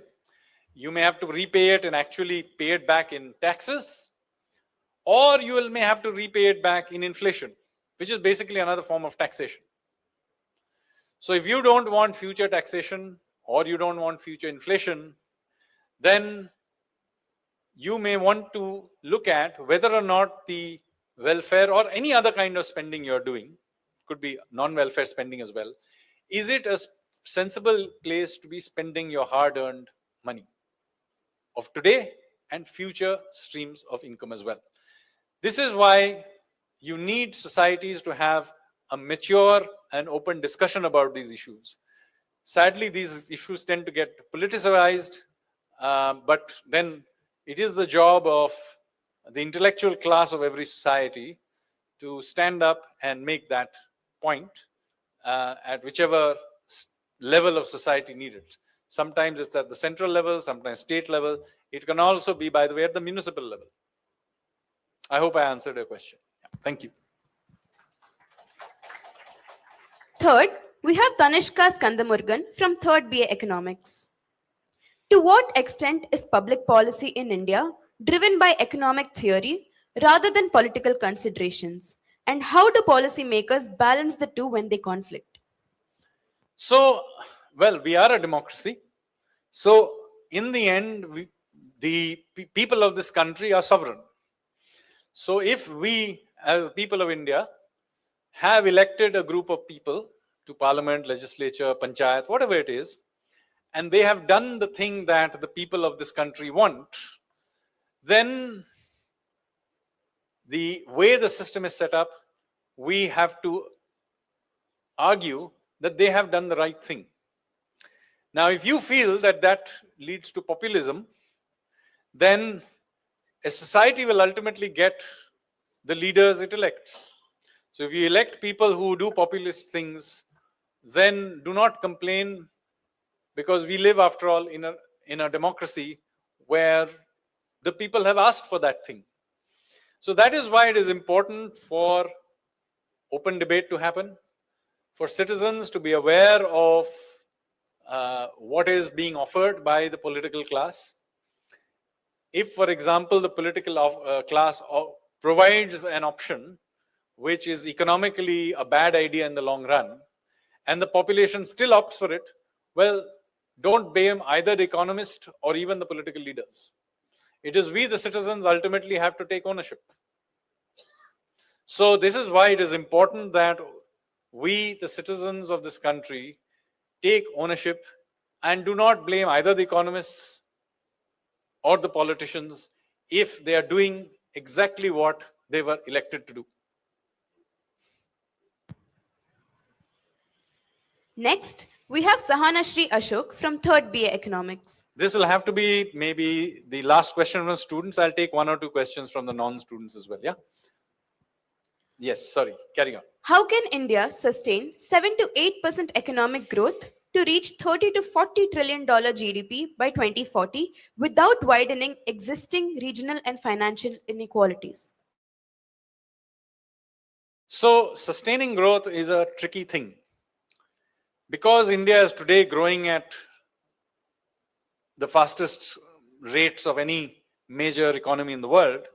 We have come to assume that this is something natural that happens. But do remember that growth is earned. There's nothing natural to growth. For centuries, economies have not grown. Our own economy went into degrowth for periods of time, grew at negative rates. We have gone through colonial experiences with famines and other things. We have deindustrialized, deurbanized in various points in our history. So do not assume that growth is something that happens naturally. Growth is something that is earned. It is earned through effort of the population, of the business community, of the government that is hopefully doing good reforms. So at every point in time, just doing a few reforms and going home is not. It is a continuous effort that has to be done at every stage. At every level of government, we have to do reforms. The business community has to do its own. Academia, research, it's a collective effort of a nation. So sustaining long periods of growth requires an effort by a society to do what it needs to do those reforms. Now, sometimes those societies are non-democratic and you have a top-down vision, like in the case of China, But we are a democratic country, so this has to come from the bottom. And this is the point I was making earlier, that we have to consequently make difficult choices. Any long period of high growth will mean that you have to be willing to do things that give you benefit in the long run. For example, if you have to make a choice, should you make a choice for doing a short-term welfare program or a long-term infrastructure investment? Or do you want to lower taxes? Sometimes you may want to lower taxes because the business community requires incentives. So this is an honest conversation every society has to have with itself. And to abdicate our responsibility to the political class or blaming somebody, oh, no, we are a democracy. If we are not voting for the right kind of policies, that is our responsibility. If we are not standing up and arguing about certain things, as I said, this is a class of relatively educated people. If you're not writing about it, trying to explain why certain policies are good, if you're not participating in public debate, then you're letting the side down. So every society, in order to be able to sustain long periods of growth, will have to do difficult changes. Some of those are unpleasant, for example. It will also mean that certain parts of the country will have to think about other parts of the country growing. For example, very often we talk about the north-south divide in this country. But in fact, if you look at most economic and social indicators, India does not have a north-south divide at all. Our real divide, and I have written extensively on this so you can Google it up, the real divide in India is east-west. If you drew a line through Visakhapatnam, north-south line, everything that is west of it is much richer than what is east of it. Whether it's northeast or Bihar or West Bengal or Odisha, Jharkhand, even within states you will discover the larger states where you can tell the difference. In the larger states, the western part of it typically tends to be richer than the eastern part. So it's such a large effect. So in UP, for example, western UP is richer than eastern UP. Maharashtra, western Maharashtra is richer than eastern Maharashtra. Western Madhya Pradesh is richer than eastern Madhya Pradesh. So if you take any large state, even in states, when you divide a state up, you will have this. Telangana is richer than Andhra Pradesh. They were the same state till very recently, and yet there is an east-west. Everything is the same. Same language, same culture, everything is the same. They were even the same state. And yet you have an east-west problem. So this east-west problem has to be solved. And I have said this many times, we then need to get our eastern states to fire, which requires that the rest of the country actually subsidizes to some extent our eastern states to put in infrastructure into them so that they can begin to grow faster. This is not unfair. This is being a part of the same country means. And by the way, there was a time in the past when the eastern states were actually richer than the rest of the country. Not so long ago, just 50, 60 years ago.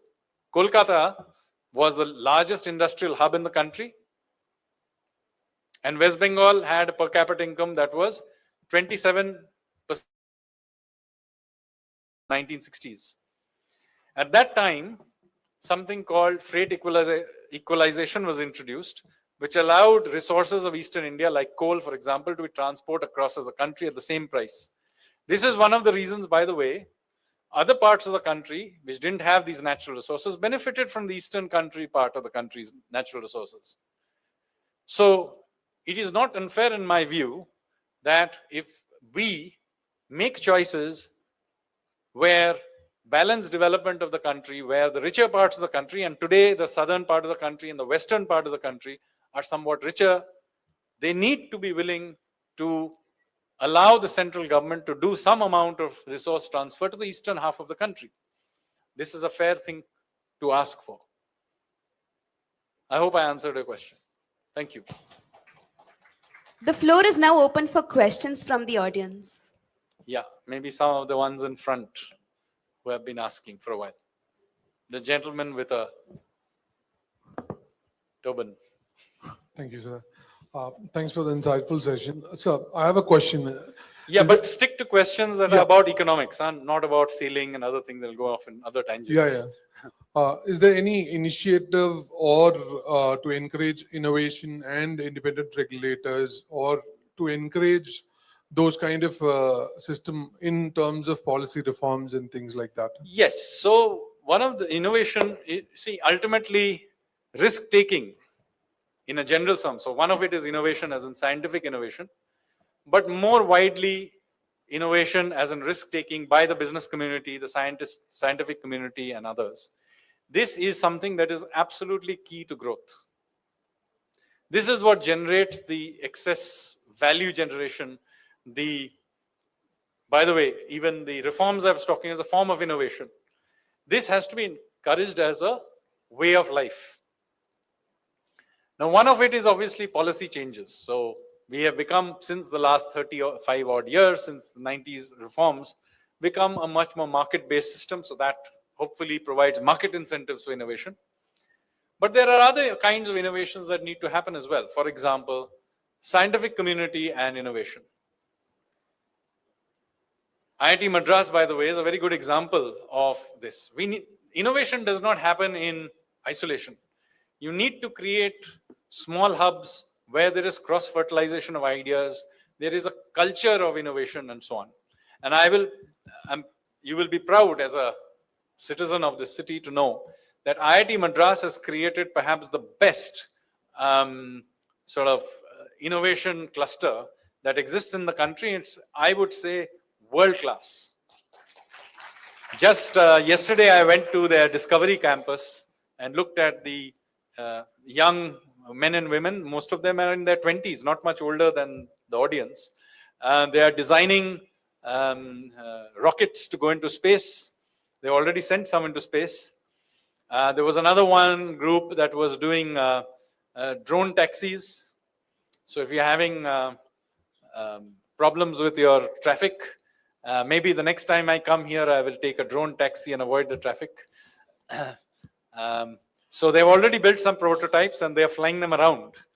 So it's not theory only, they're actually off the ground and so on. There is, another group that's doing a hyperloop. You may have read about that. So that's just in one campus. Now the campus here, which is nearer to here, the city campus, they're also doing some unbelievable things. Now, many things have been needed for this. One is, there is now a lot more venture capital and other private money available. There is now an Anusandhan government funding for them. But funding is not the only thing. As I said, you need to create a space where there is a culture of innovation. Now, I've obviously talked about scientific innovation. Now, this college probably is not a science institution, I'm assuming, for the most part. There's mostly a humanities place. But here, there are other areas of innovation that is, I was talking earlier, you're doing in media, for example, innovation. So a lot of amazing innovation will happen. For example, in the specific case of media, the innovations that are now happening in the technology field in artificial intelligence will radically change the way media and arts and all function. In the not so distant future, when you are doing media or even making a movie, a very large part of it will be completely done on an AI platform. That you can see it as a problem or you can see it as an opportunity. So this is why the culture of innovation has to be there. If we as a people are afraid of innovation and change, then we will spend and expend our energy in trying to fight. Better that we embrace these changes, own them, and leverage them to go to the next level. And that is one of the purposes of good education. Good education is not of the specific skills we are giving you, because those specific skills will become outdated. But the idea is to teach you the culture of learning. Because if I have taught you to learn, it's like teaching somebody to fish. It's much better than giving the person a fish. So the idea is to have taught you to fish. So then what will happen is that this culture of innovation will begin to explore the world that there is. And there is no end to the innovations that you can do. You can do infinite number of innovations. The world is a notion of innovation. So go out there, young ladies, and explore the world. It is waiting for you. Yeah, there's a question from the gentleman in front. Yes, you need a mic, sir. And this will have to be the last question because I'm beginning to tire as well. Actually, I have written to you this question much earlier also. It is at one end, of course, the technological based economic growth, and it's also subject to its own certain challenges and vagaries. But I have now concentrated on these geographical indicators. Actually, you have been, even in your Stitched Ship and other books which you have written, I'm feeling that you are able to appreciate it. And presently, the geographical indicator is more a regulatory one, merely giving a license. But on the other hand, I think that time has come. For example, if Scotland can be very famous for its whiskey, which is a greater economy for them rather than industrial production, why not you just concentrate on this aspect of it? Promotional area of geographical indicator is absolutely absent in this country. The So present, I understood your. I want you to Yeah. take, because it's an economic angle. No, I so think that- GIC, one has to be a little careful here. I understand the importance of GI. Now, we have an intellectual property system at the central government level, which has created the framework for allowing GI tagging. But that's only regulated. yes, the reason I'm making this point is that this is ultimately has to be done at the local level. We can only create the framework. No, Sitting I in would Delhi for suggest- me, no, I no. would suggest you to show your personal intellect, because No, so that is exactly what I'm saying, is that if I attempt to do this personally, I will end up actually becoming a bottleneck in the system because there are thousands of GIs tags that need to be done. I have no way of finding out what needs to be done where. That is not even my primary job. I have other jobs to do. So my better idea would be to simply create the framework and let it be, and to allow state governments or even local governments to use the framework to GI tag themselves. Because if I attempt to do it sitting in Delhi, I will never be able to figure out. Now, I have no idea what is the speciality of Chennai or Madurai or whatever. And this is just one state, a few cities in that state. I will go crazy.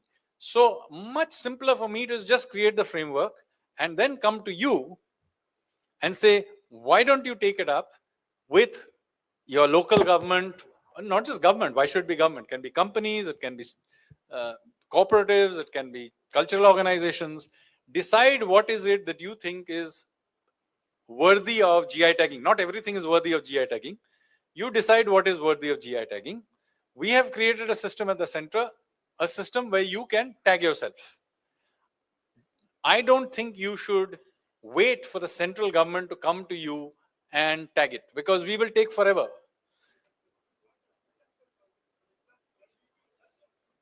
No, so this is exactly what I want to do. Do not rely on me, because I will very quickly become the bottleneck. Thank you, sir, for addressing all the questions raised. Thank you. Thank you very much. We now move on to the Ideathon presentation.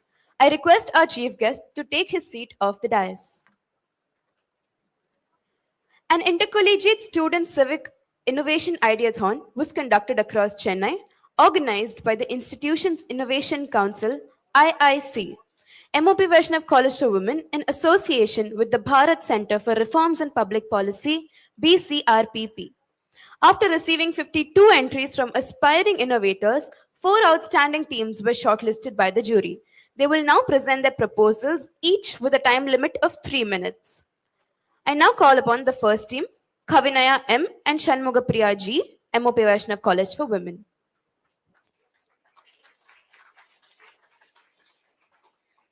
Happy day everyone. We are Shanmugapriya Ji and Kavinaya here to present about our idea Kishan Course.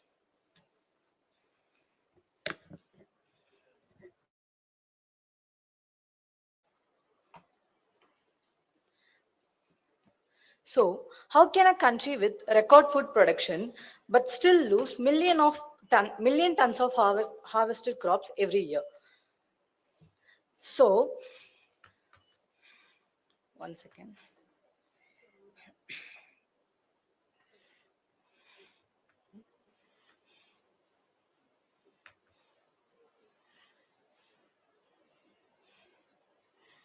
India have produced 354 million tons of food crops in the year 2025 to 2026. But yet the loss is 4 to 6%, which is a greater loss to the country. So the core issue is not just the shortage of the warehouses, but the visibility of the warehouses. So when we deeply investigate about the problem, we identified four policy gaps. So the first one is no unified visibility, where warehouses, where information of the storage warehouses is just scattered among different agencies. So the second one is planning disconnect from needs, and third one is manual and slow allocation. Still the process of allocation of warehouses is slow and manual. The fourth one is no real time stock verification. So the stock verification is done in a very slow manner. This can also be a one more gap in the policy. So the solution we propose is Kishan Kosh, one open real-time platform. So we have four main components in the Kishan Kosh. So the first one is open warehouse map, which shows the which which sho- open warehouse which shows the occupancy of the warehouses which is available. So the second one will be automated booking and allocation, which can be done through a app or IVR. So the third one is real timer and digital stock ledger, which will be done through an QR, which maintains a stock rotation in the warehouses. So the fourth one is demand driven construction planning, where unmet storage search becomes data points to identify where new infrastructure is actually needed. So now let us know how the platform works.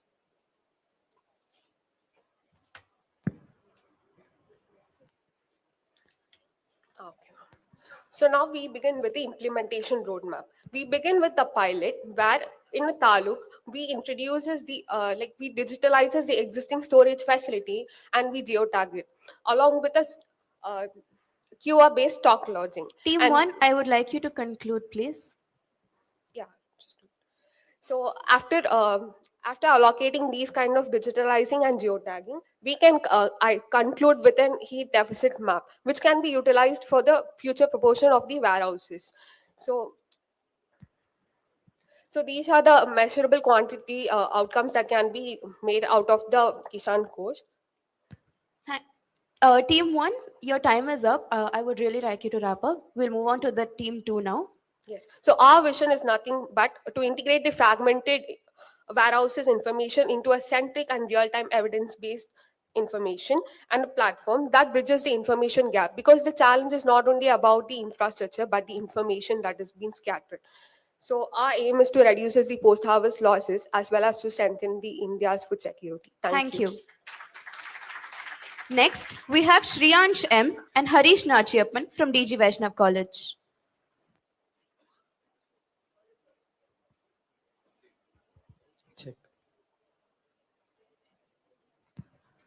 I request Team 3 to kindly be ready.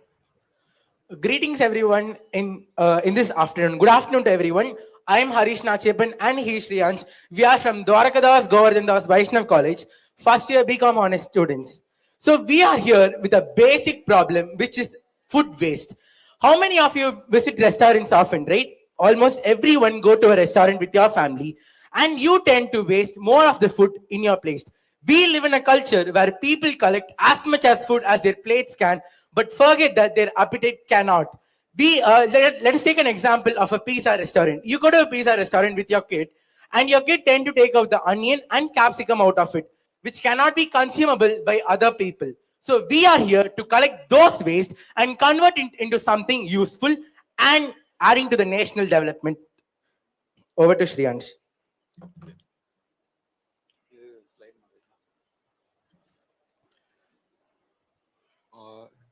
Hello. So we at East conducted a survey and we found out that in Sanjeev, 3 kgs of rice and 5 to 6 kgs of oil get wasted every day. And at ICF Tiruvallur marriage hall, we found that per 100 kgs of rice, 5 kgs of rice get wasted, 10 kgs of plate waste, and 15 to 25 liters of oil get wasted at every event. Now, the policy gap that we've identified is, as of the solid waste management rules of 2026, it requires the restaurants, hotels, and wedding halls to segregate their organic waste, but leave them with no system to convert their effort into actual value. Now I hand over to Harish. We present to you the solution, the ease. The ease symbol itself represents the Trishul model, which has the 3 spikes. Mainly animal-ease, oil-ease, and groceries. Animal-ease is basically converting the food items which are in protein rich for fish. We convert it into fish pellets. Moving on to oil-ease, the deep fried oil which cannot be utilized again are being converted into candles and detergent soaps. And the third phase is the groceries. In groceries, the food items which are rich in starch and cellulose and fiber content are being converted into biopackaging material, and we are using that to package both soaps as well as fish pellets. So I already said about the food items and the read segment. The real world implementation and roadmap. Now about the roadmap that we're going to follow. So we are going to follow 3 phases. So the phase 1, which is the first 3 months, we're going to tie up with around 10 to 15 restaurants and wedding halls in one zone. Team 2, I would really like you to conclude. Yeah, sure.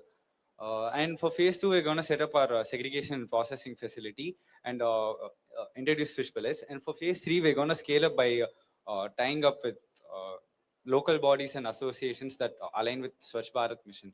Okay. Yeah, I hand over it to Harish. I'll just wrap up in 30 seconds. So basically, you might wonder how we are going to facilitate all this. We have a prototype app called the Ease, where restaurants, partners, and delivery people will be in contact. So I'll just wrap.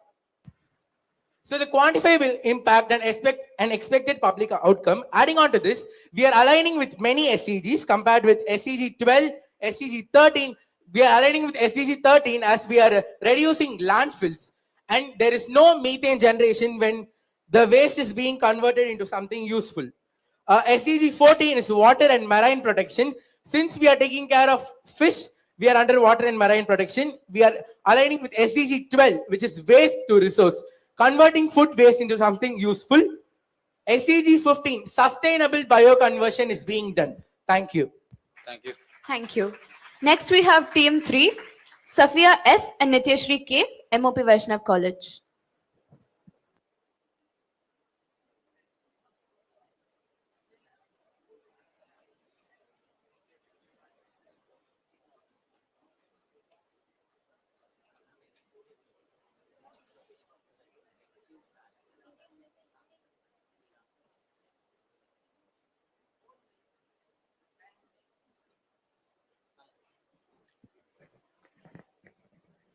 Happy day, everyone. So, hi, I'm Nityashri and this is Safia.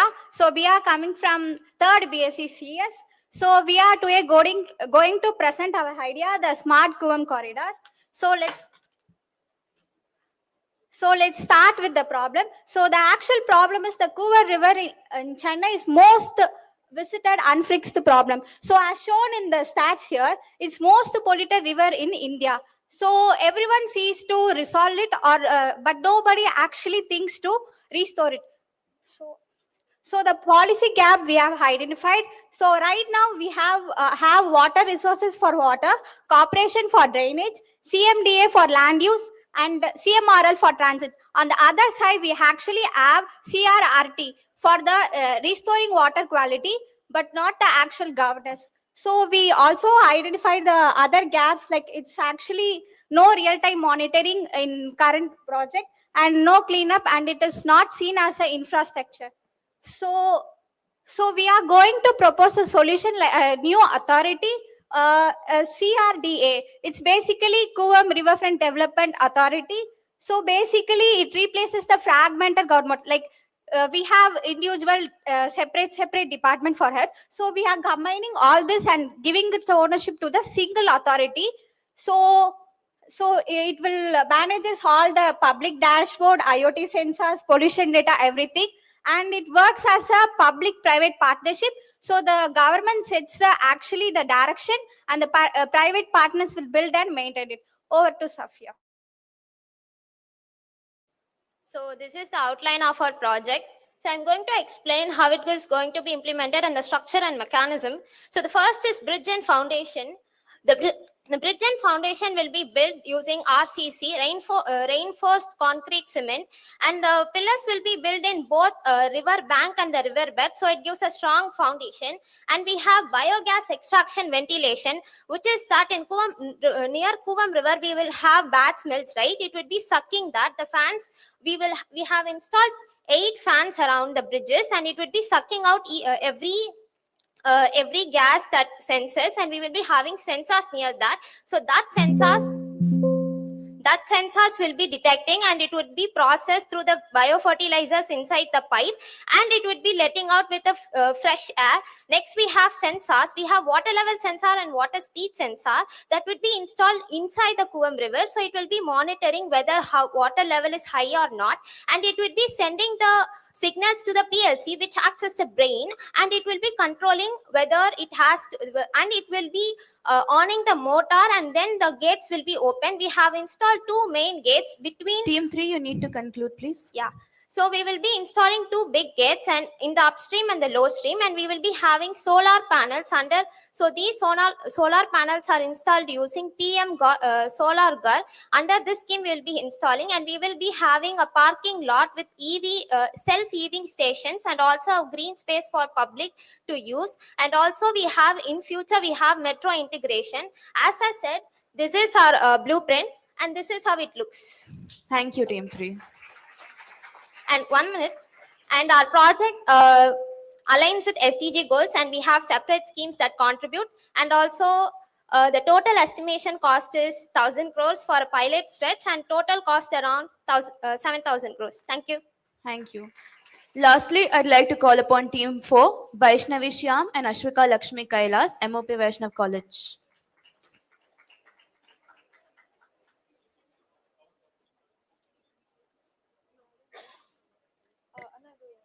Next slide. Okay, thank you. Good morning, respected dignitaries, our principal, esteemed heads of department, faculty members, and fellow students. We're Vaishnavi and Ashwika, and we're grateful for the opportunity to present before you today.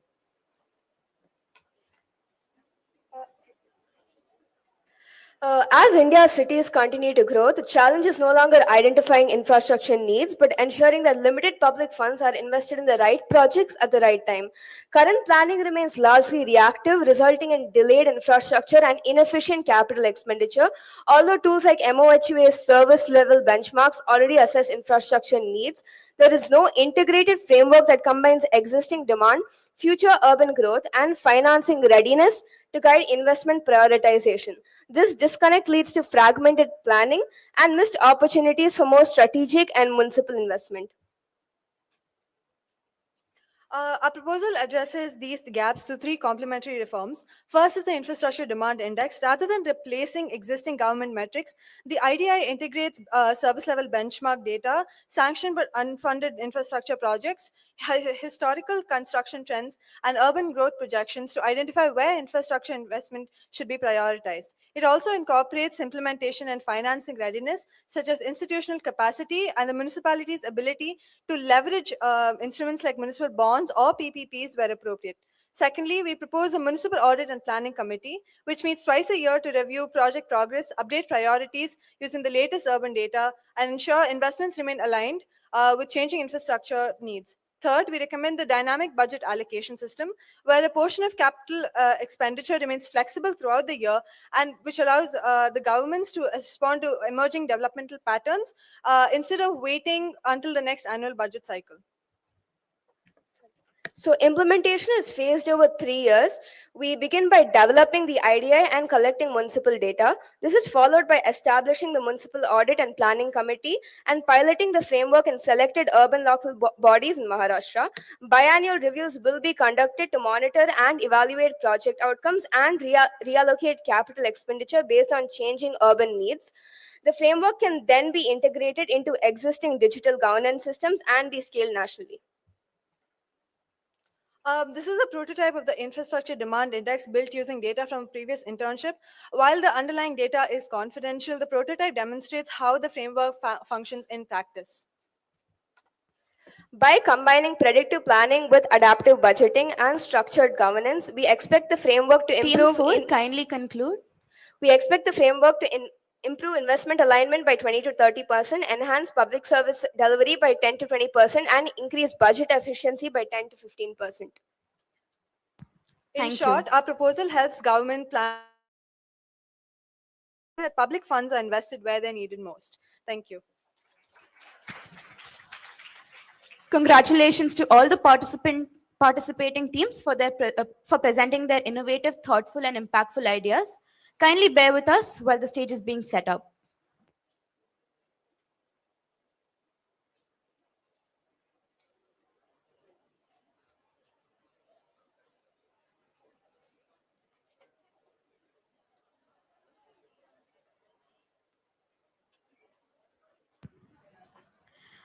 I now request the dignitaries to take their seats on the dais.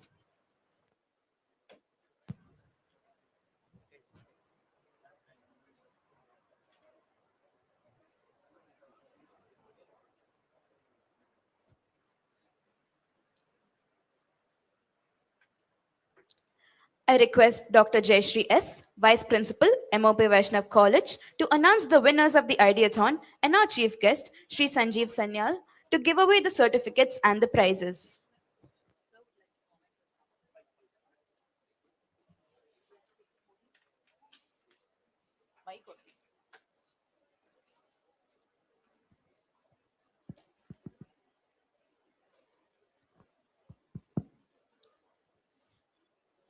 So let me make some brief comments on presentations I saw. Firstly, I'm very pleased to see that the next generation is taking its role seriously and is beginning to identify problems and think about it. As I said, you will be running these systems sooner than you think. It wasn't so long ago I was sitting there and listening to people here, and it'll flip faster than you will imagine. Now let me comment on the 4 presentations. Excellent work. Congratulations. But let me show you one step that all of you did not do, which is absolutely critical. You see, remember the slide I put up there? What was the first step? It was identify the problem. So you've all done the identification of the problem. And then you've all come up with solutions. What you didn't do, and this is very important, is do the as-is mapping. Now, this is a very important part of what you need to do, and I'll give you one example. There was one on the food management system of FCI, that one example. There is, maybe you've done this research, so I didn't have time to show it up here. But before you do anything, I would urge you strongly to go and map out what is the current system by which FCI looks after its, keeps track of its food. I don't know what it is, but it is worth your while to actually sit down and map it out. It may be a bad system, but the reason I'm telling you this is that some system must exist. Even if it's a bad system, map out that bad system. Because otherwise what you will do is you will do what the mistake many reformers try to do, is to simply think that they are functioning in a void where they can create a green field solution. But in fact, in reality, you will be mostly functioning in a brown field environment. So to know what it is that you're replacing is a very important. Do remember, those who created the system that exists were like you once upon a time. They created it for whatever reason, given the technology, etc. They ended up here. Some thought will have gone into it. So sit there, very likely that the solution that you will find will follow some 80-20 Pareto principle. That you will be able to achieve most of what you're trying to achieve with 20% of the effort if you know exactly what you are targeting. This is true of all the other presentations as well. So for example, the one on the Chennai water body river or whatever thing. Go out there to that water body before you begin spending thousands of crores of rupees. Go out and look at what exactly is polluting that water body. Very likely again, 80% of the pollution comes from 20% of the inlets into that water body.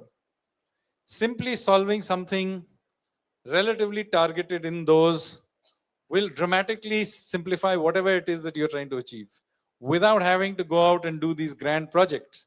Everybody likes to do grand projects, but you will actually not solve anything unless you do the as-is mapping. True of any other project anybody in this room wants to do. Go out, and this is a painful thing to do, and that is why making change is a painful thing and difficult thing. But if you do not do the as-is step, you are letting yourself down. So I hope that is hopefully a useful.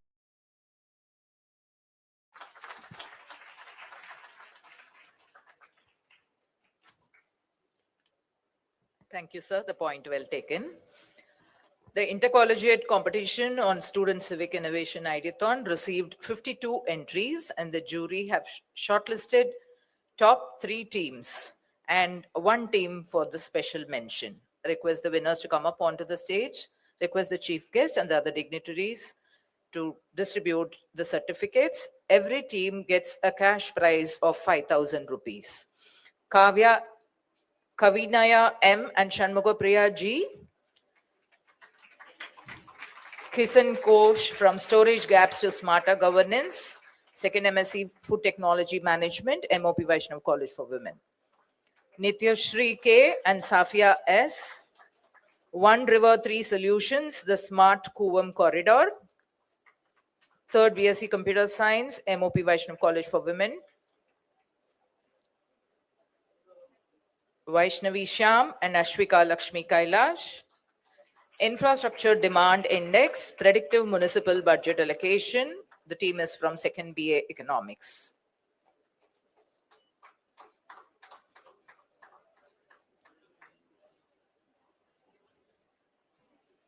Vaishnavi Shyam and Ashwika Lakshmi Kailash, 2nd BA Economics, MOP Vaishnav College for Women.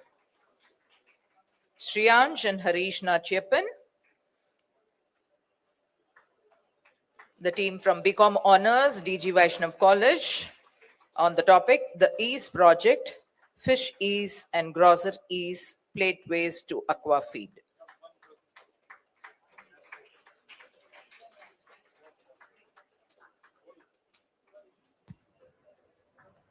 Congratulations to the participants. Thank you, sirs. Thank you, ma'am. I request Mr. Shravana Deepan, Chartered Accountant and Joint Secretary, Bharat Center for Reforms and Public Policy, to deliver the vote of thanks.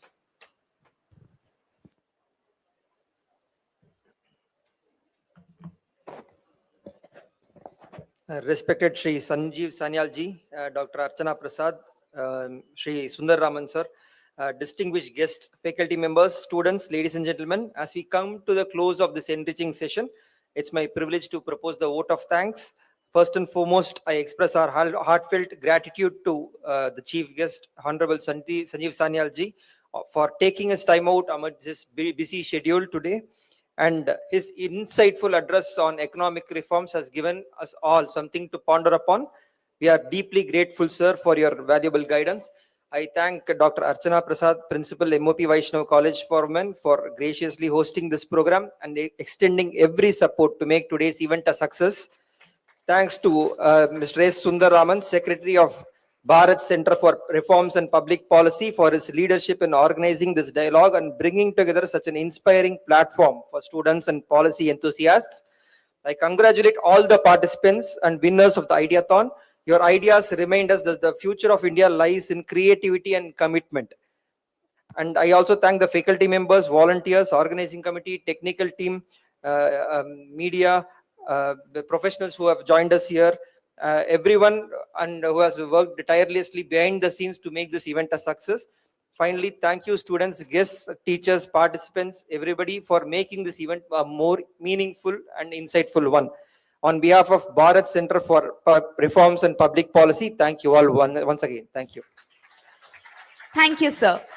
As we conclude today's program, let us carry forward the ideas we have shared, the conversations we have begun, and the responsibility we hold as the youth of our nation.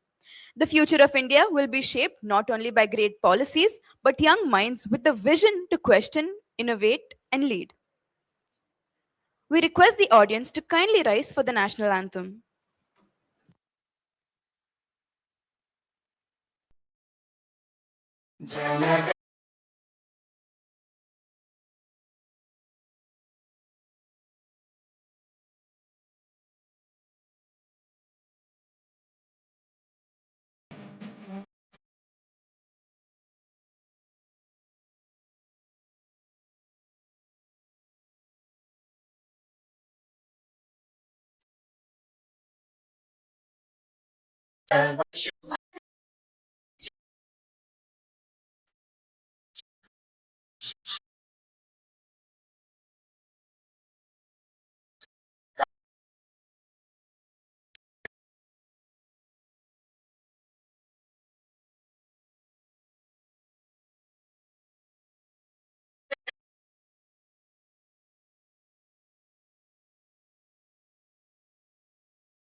I kindly request the audience to remain seated till the dignitaries exit the venue. Thank you.